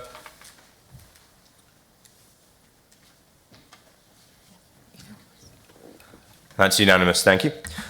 Next we go to item 11.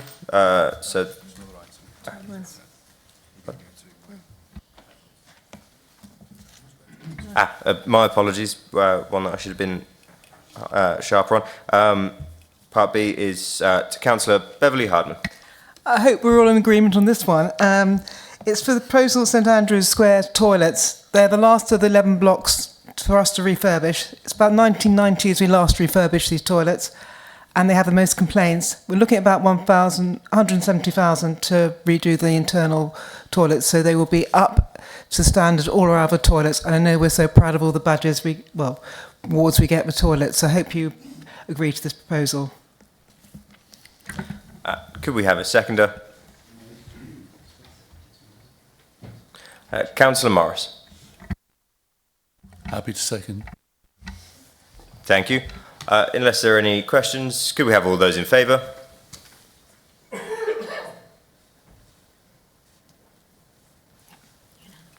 That's unanimous, thank you. Now brings us on to reports from Chairman, on to item 11 properly. Executive Board. Thank you, Chairman. There has been just one meeting of the Executive Board since the last meeting of the full Council, and that took place on Wednesday the 18th of September 2024. We considered and approved the budget process for 25-26 and asked the Council to approve budget parameters for that year, and this has just been done, so many thanks to you all for getting through that swiftly.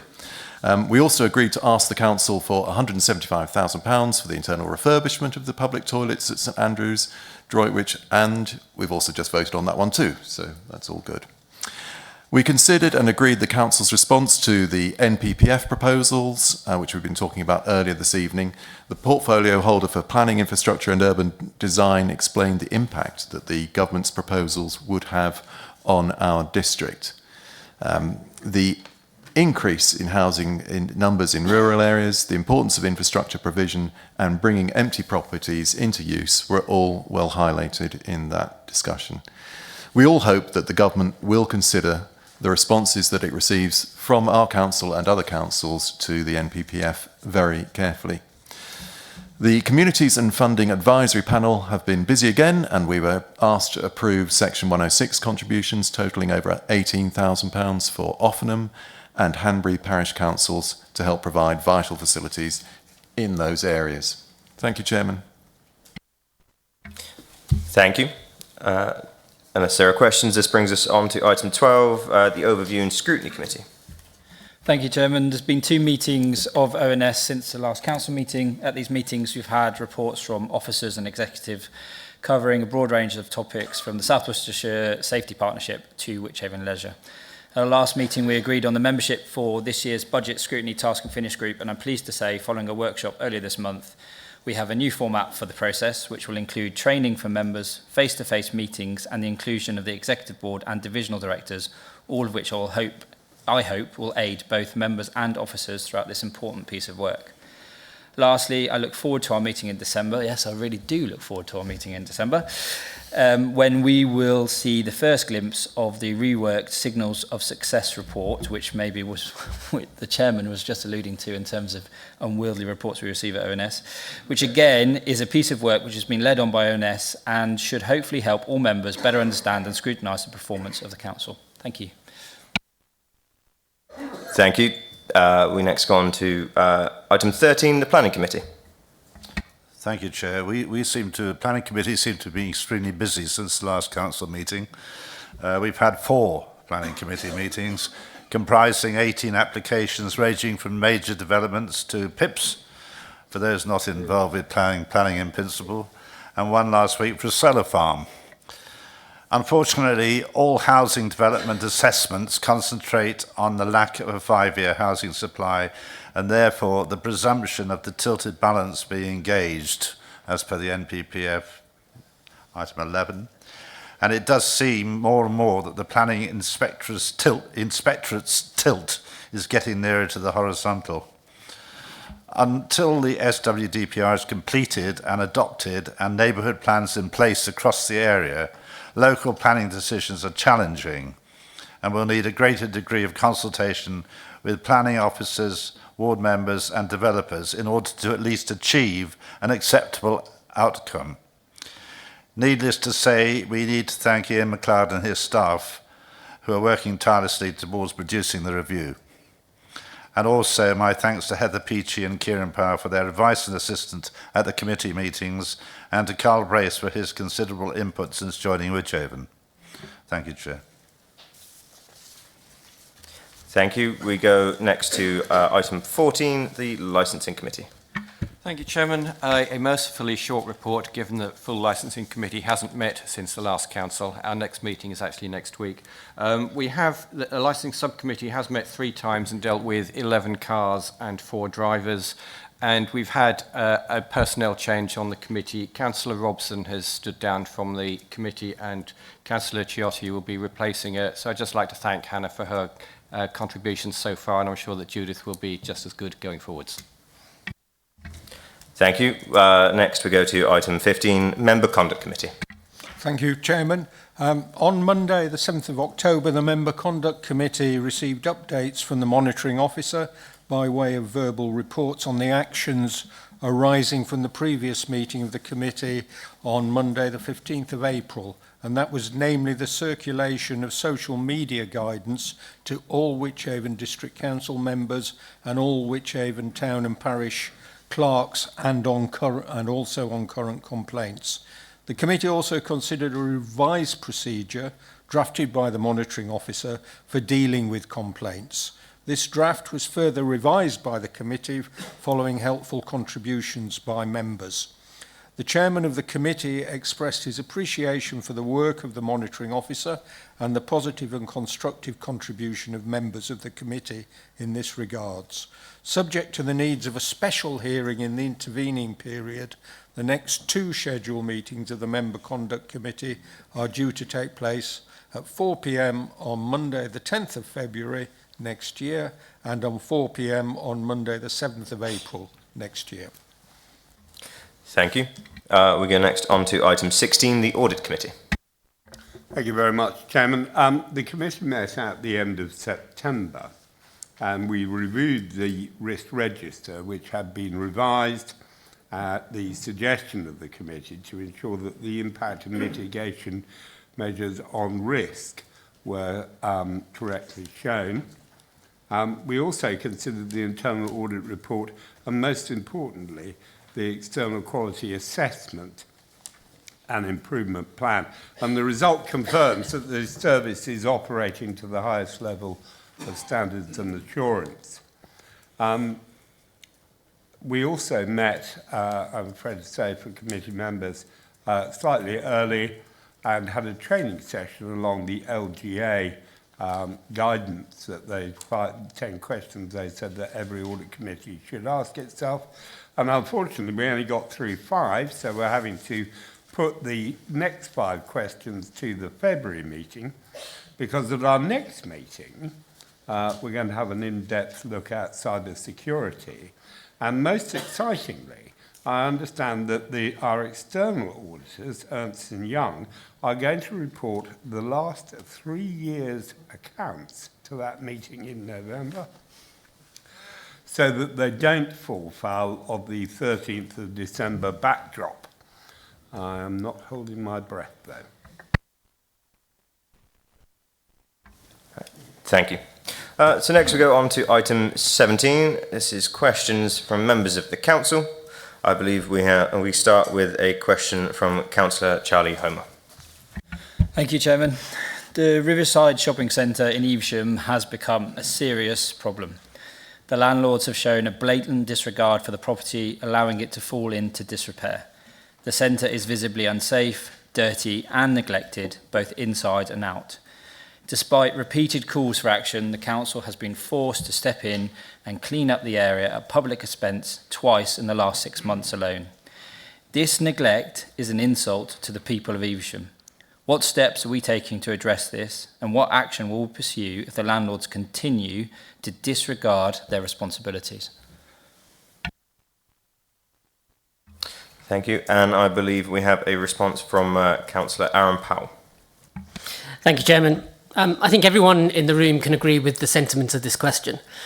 The Riverside Centre has indeed been allowed to fall into a state of unacceptable disrepair in recent years, and the blame for this must sit at the door of the owners of the property. Several officers of the council, including the Director of Environment and Economy, have contacted the owner and their agents and have requested with increasing frustration that the site be kept clean on an ongoing basis, and not just when the piles of rubbish become obvious to all. These calls to action have, on occasion, resulted in some improvements, but nothing that would suggest that a suitable cleaning regime is in place. Therefore, I can confirm that I have asked officers to investigate the options available to us that will result in the site being maintained to a suitable standard on a regular basis. This includes provisions within the existing lease arrangements and community protection notices. In the longer term, the redevelopment of this site is our #1 regeneration priority, and there is, as members will be aware, a commitment to do just that in our We Are Wychavon strategy. Our preferred approach to this is to work with partners to bring the site into new ownership as a high-quality, mixed-use scheme, including residential and commercial opportunities. Negotiations have been underway for many months to achieve this outcome. Given the commercially sensitive nature of these discussions, they are often not apparent publicly, but I can assure all members that the Council's commitment to the redevelopment of the Riverside Shopping Centre is undiminished. I will, of course, report to Council any further progress made towards this commitment as soon as it is possible to do so. Thank you. Councillor Charlie Homer, would you like a supplementary question? No, I'm happy with that reply, thank you. Thank you.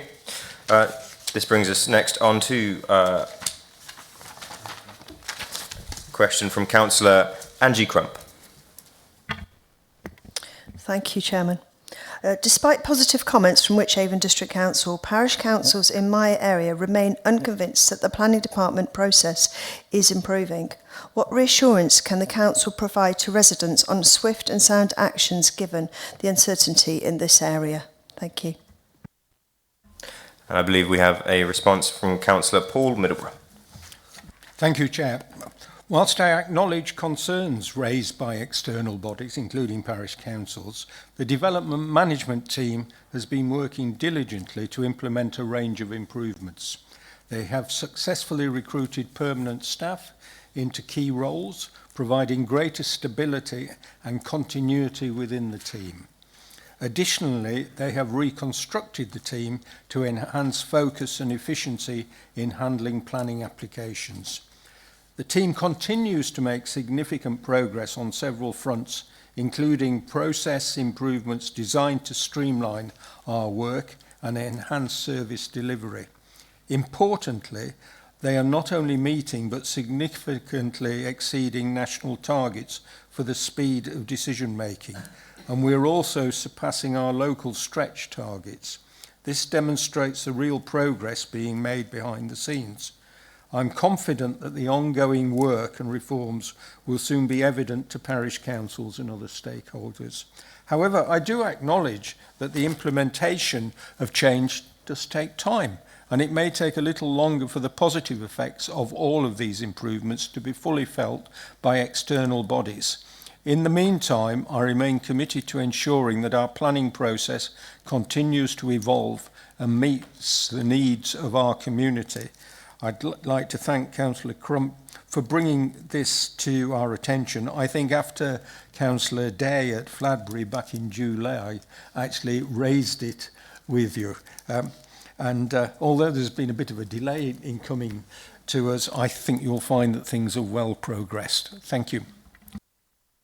Thank you. Councillor Crump, would you like your supplementary question? Thank you, and thank you for that response. Would it be at all possible to write and update the clerks of the parish councils on the development and sort of reassure them that progress is being made, or be able to send something to us as councillors so that we could then pass that information on to them in a sort of more of an official capacity? I think having read all of the parish council minutes that you've attended in the last 12 months, you're very good at taking messages back from Wychavon. So you've got our message today, but I'm sure Ian MacLeod and the team, if there was anything specific that you wanted to take back, would assist you. Could you just send that in writing to me so that I can have it for my next parish council meetings? Would that be okay? Thank you very much. So that'll be in the minutes. Thank you. So we go next to a question from Councillor Tucker. Thank you. I asked my question as written. And I believe we have a response from Councillor Middleborough. Thank you, Chairman. This is a question about numbers of planning applications and appeals. Since August 2023, the Council have dealt with 1,443 applications based on the way that we statutorily do returns, and of these 254 were refused, which is a total of 17.9%. Of the 254 refusals issued, ones which resulted in an allowed appeal during the period equated to 42. So that's 42 out of the 254. Appeal decisions which would equate to 16.5% of the number of applications being refused, then being allowed on appeal. Or, to put it another way, just 2.9% of all council decisions, subsequently, of the 1,443, subsequently being allowed. Only 3 of the decisions allowed related to member overturns, which is just under 1%. However, a word of caution, it should be noted that a number of planning appeals made over the last 12 to 18 months are yet to be decided by the Planning Inspectorate, and therefore these figures could change, subject to the outcome of those pending appeals. Thus, the information should be treated, I think, with a degree of caution until we have a longer period to review the figures in. Thank you very much. No supplementary. Thank you. This brings us on to question 4 from Councillor Emma Kersey. Chairman, thank you. We have invested substantially in time and money, used the expertise of Create Streets and engaged comprehensively with residents to adopt a design code that demands it's the highest standard of design in keeping with the distinctive parts of our district. We went out to consultation and facilitated sessions with trusts and developers in January this year. The design code was received positively from all developers, highlighting the need for other partners, mainly county, to be as proactive as we set out to be to enable the code to be met. Our previous illustrious leader, Bradley Thomas MP, name-checked us in Parliament and name-checked Wychavon for the design code in the quest for exemplar design for all development across our beautiful district. This was in stark contrast to Rayner and Reeves, who want to stick anything up and build anything anywhere will do. A developer asked me only the other day where we're up to with the design code, which is positive as they want to comply with it and deliver the exemplar design standards. Can the portfolio holder for planning and infrastructure tell council, please, when this will be coming back to us to be approved for adoption? Thank you. And I believe we have a response from Councillor Paul Middleborough. Thank you, Chair. The final changes to the design code are now being made, and we will bring the document forward to Council for adoption early in the new year, and I want that to be early in the new year. I share your desire to get the design code in place and believe that it will make an important contribution to placemaking in the district. It's important that the final version of the document reflects the latest design guidance on highways.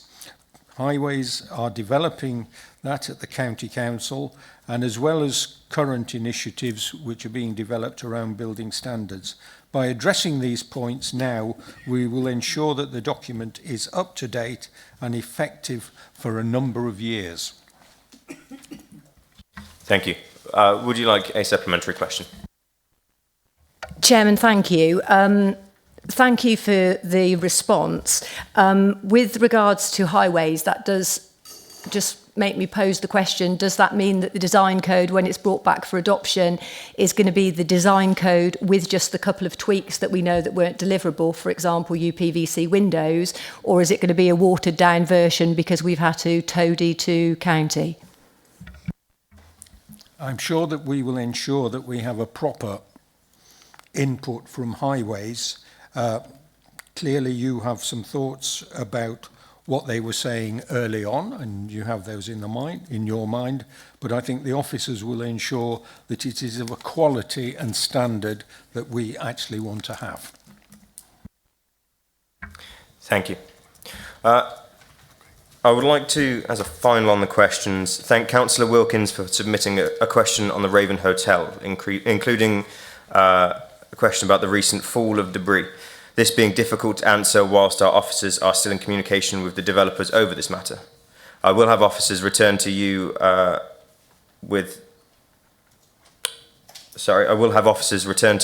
a full response to be shared as you see fit. And I want to thank you also for your diligence on the Raven site and to the safety of our residents. The strength of your concern was not missed in your writing. We move finally on to the debate for the evening, and as this meeting has outlived the battery of my iPad, I would ask that we make it a swift one with the late hour. It can last a maximum of 30 minutes, so be brief.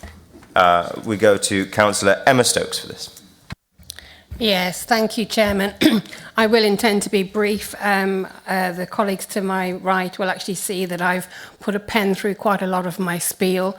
And I will point out the relevance of this debate is to hear your views and to ensure that you contribute, or you have your views, make contribution to the County Council's consultation on the local nature recovery strategy, which I will only say once, and hopefully if I just say strategy from now on, that should cover it. Okay, so I'm hoping that rather than sort of make specific recommendations to executive or to another organisation, that you actually just sort of ensure that your responses are heard, and when you do submit your official response to county, they are in place.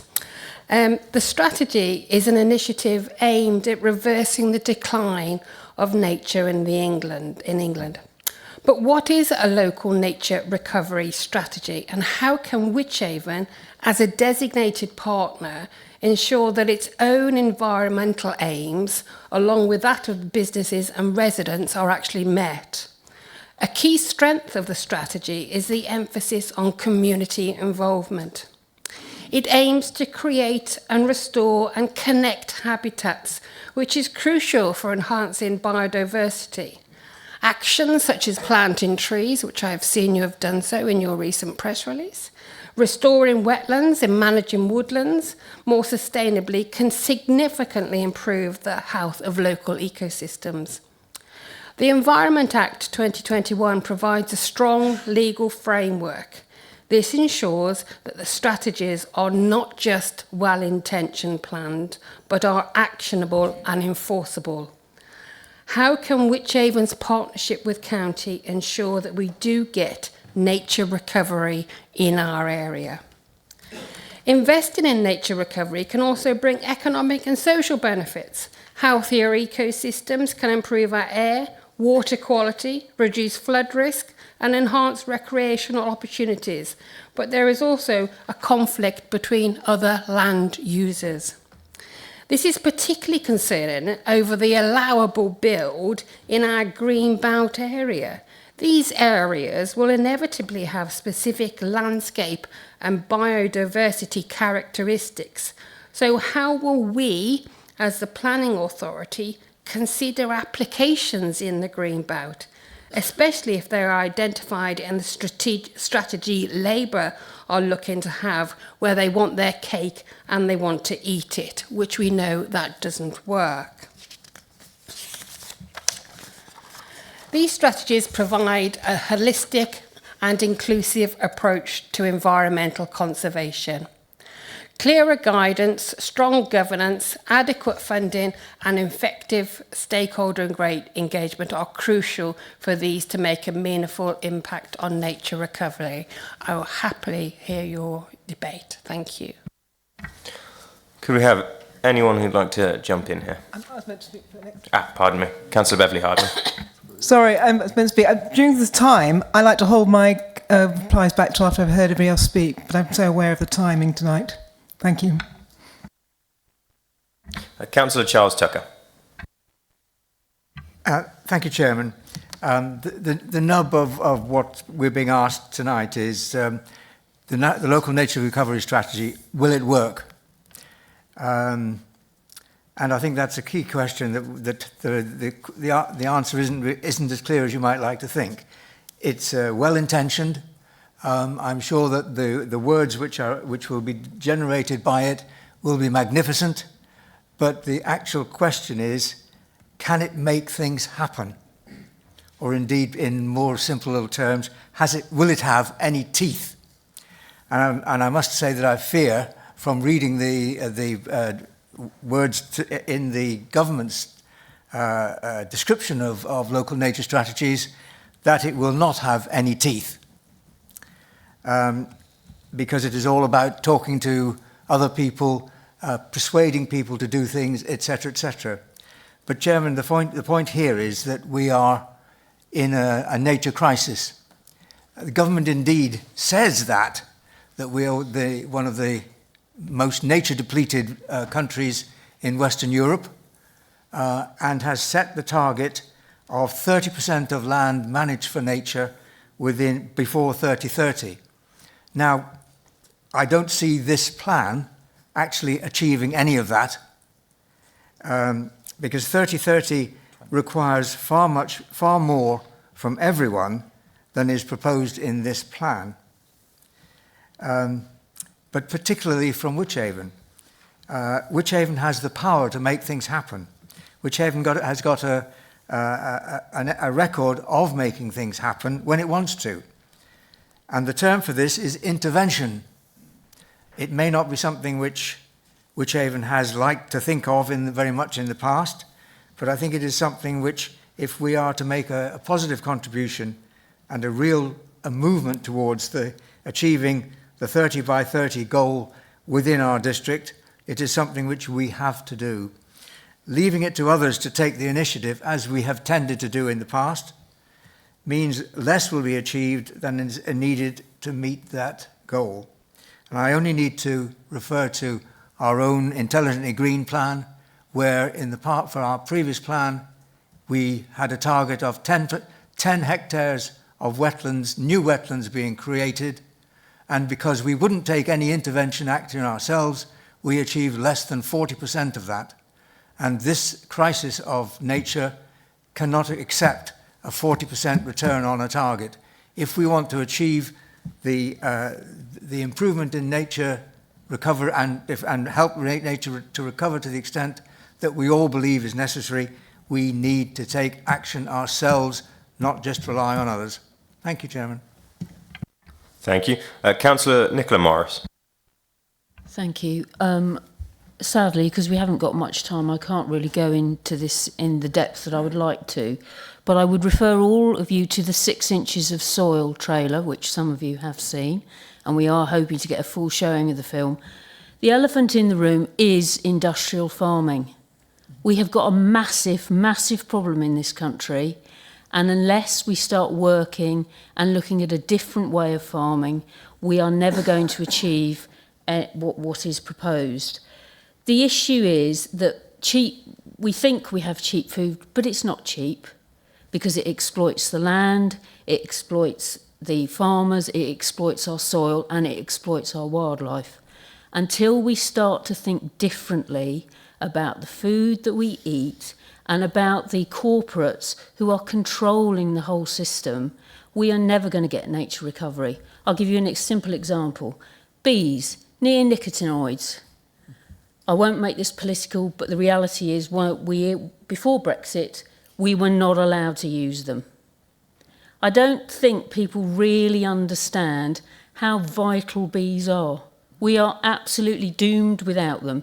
Similarly, we're doomed without soil. Okay, so please, can you all go home and watch 6 inches of soil trailer? Just put 6 inches of soil, 2.5 minutes of your time, and you'll understand exactly what I'm talking about. Thank you. Thank you. Councillor Emma Sims. Thank you, Chair. I just wondered how influential the strategy can be in developing green infrastructure, which is a vital component in development and planning, etc., that goes side by side with all differences of biodiversity and geodiversity. And it's not simply an alternative description for conventional open space. It includes parks, open spaces, playing fields and woodlands, etc. Thank you, Chair. Thank you. And if we're seeing Emma Kersey, Councillor Emma Kersey, and then Councillor Dan Boatwright.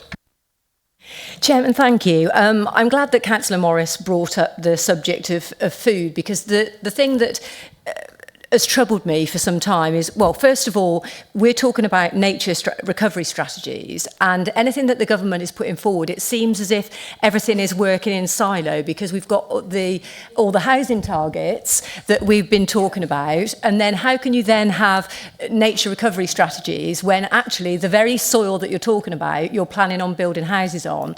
But then also the thing that irks me, and whether that's pre-Brexit or post-Brexit, as soon as we actually take up our soil that we can't then grow food on, we are then importing food, and that food that's imported is using chemicals that we in this country are banned from using. So the whole thing is just, it's in chaos really, because each different department are trying to do something which is in complete contrast with the other. So that is a real concern to me. Food security, but how we do that in respecting nature, but then how we do any of that when actually our soil is going to disappear under however many feet of foundations. Thank you. Councillor Dan Boatwright Green. So in answer to the question, I genuinely don't know. But what I would say is that some of the problems with these strategies, it's 48 strategies that stitch together at the boundary, forming a nature recovery network. So we've got data collection that's happening across those 48 strategies, and it's only going to be as good as the availability of volunteers, of staff, and of the experts who can then actually process the data. And this is already problematic in some areas, where actually trying to find volunteers or maybe even funding staff is actually going to become an incredible problem. But what we're trying to do is improve our ecosystems. We're trying to increase our carbon storage. We're trying to increase our flood mitigation. But at the same time, we've got problems with things like light pollution versus safety and perception. So whether we have our streetlights on in villages or not. Backlights, and I have to say, as someone who's colourblind, it's an interesting experience with backlights. It takes a little while to adjust, but they're fine, they're safe, but it is a bit of a moment. Also food production versus nature recovery. And actually, we've got to start looking at our meadowlands to start sinking the carbon. And one of the things I always point out to people, I couldn't believe this statistic when I was told this by a biologist, but we only eat 2% of the edible plants and organisms on this planet consistently. There's 98% other things you can consume. And actually, we're getting narrower and narrower as time goes on. And actually, to increase our carbon, to reduce our carbon, we actually need to think about how we eat and eat differently, which will include more insects and other such things if you want your protein. Development is a massive risk with this. 40% of your green spaces are on that development, and yet they emit carbon for years. And actually, for some of them, they'll emit for decades. But I have to say, I'm a big fan of soil. I'm a big fan of litter, but not of that kind. And it's something that we do need to promote, is that leaves falling from the trees are good. They need to stay there. We should not be sweeping them up. We should be making sure that nature takes its course and soils renew. It does mean things will be a bit messier, and it does mean you'll have to eat different things. But I've got to be honest, I quite like the idea of a grasshopper curry. Having tried barbecued grasshoppers before, it's a strange texture, but not bad. If there are no further hands, we will go to Councillor Beverley Hardman. I will just say, for any of you looking to support natural and rewilding efforts in your local area, I would highly recommend the Worcestershire Natural Networks programme. In a separate hat, have done wonderful work with Droitwich Town Council. Councillor Beverley Hardman. Thank you, and thanks for everybody still being here. Quickly, I didn't realise we were going to say declarations of interest, me and Charlie Homer, because we both got bees, and we do love our bees. So we are very precious about them. Even if they sting you, and they can make me go to A&E, I still love them. Anyhow, separately. It's a difficult subject, quite right, because we've got one side the coin saying we want houses, and the other side want biodiversity. I haven't heard a word yet tonight about education and informing the younger population, and I think that's really another area we really need to work on, because youngsters are going to be here around here longer. They're going to be affected more than we are by what's going on. I think, therefore, we should be getting them involved and asking them, because we get them involved, they then put pressure on the older generation, it moves forward. And I think we need more communication on that scale. The other issue is, yes, there's money. We haven't got money following this, which is difficult, because you can earn a lot of money by building houses. You don't get a fortune, make yourself rich by having a lovely biodiversity lawn or meadow. Please keep pushing though biodiversity, keep encouraging people, whether it's something small in your garden you can do, something wide in a big open landscape. We all can help individually, not just an organisation. Every single one of us can help towards biodiversity. It could be something small like eating less meat, but you all can take a step forward, and I think we all need to take a step forward and look at our lives and how we can help. But once all of us doing small steps ends up being one big step. Sorry, I don't want to preach. I'm not going to preach. I shall finish. But you're right. But it's where our land is under pressure. There's less butterflies, ladybirds around. I think a lot of us can remember loads of butterflies when we were younger. They're not here now. We need to see the animals return. They do good, and we need to make sure that our land is fit and healthy for the youngsters again. Sorry. Councillor Emma Stokes. Yes, thank you. I mean, it is an incredibly diverse subject, and we can go down so many routes. And the reason why I abbreviated it with my pen, why I would have raised the issue regarding the volunteers, as Dan has intimated, regarding the cost, as you've just intimated, Beverley. In essence, to make this work, I perceive the nature recovery strategy is actually critical for the planning authority. And it's holding that accountable for when you're making decisions and ensuring that any planning policies coming forward have due regard. They obviously won't take over, but have due regard to the actual strategy. Because I won't sit and work on a strategy if I don't think it's going to work or it hasn't got any teeth. I'm putting it in place, or County Council are putting it in place, so it assists our biodiversity in all our areas. And I'm grateful for Councillor Sims identifying the green infrastructure locations, because the green infrastructure, unfortunately, doesn't replace the land characteristics and the biodiversity characteristics that we're seeking to protect in the first place. What we have with this particular strategy is that the specifics and the indigenous to that particular area that you cannot replicate in any other area, which is why I'm particularly concerned with Labour's blatant approach to go and build into the green belt area, which will have special landscape and landscape characteristics and biodiversity characteristics, and that would just absolutely obliterate the biodiversity in that area. Now, it's that particular strength that I think Wychavon will have in being able to use that in any planning decisions. So thank you for your support in this particular area. Thank you. Thank you. And that brings this meeting to a close. Thank you all for joining, and I hope you all a safe journey home.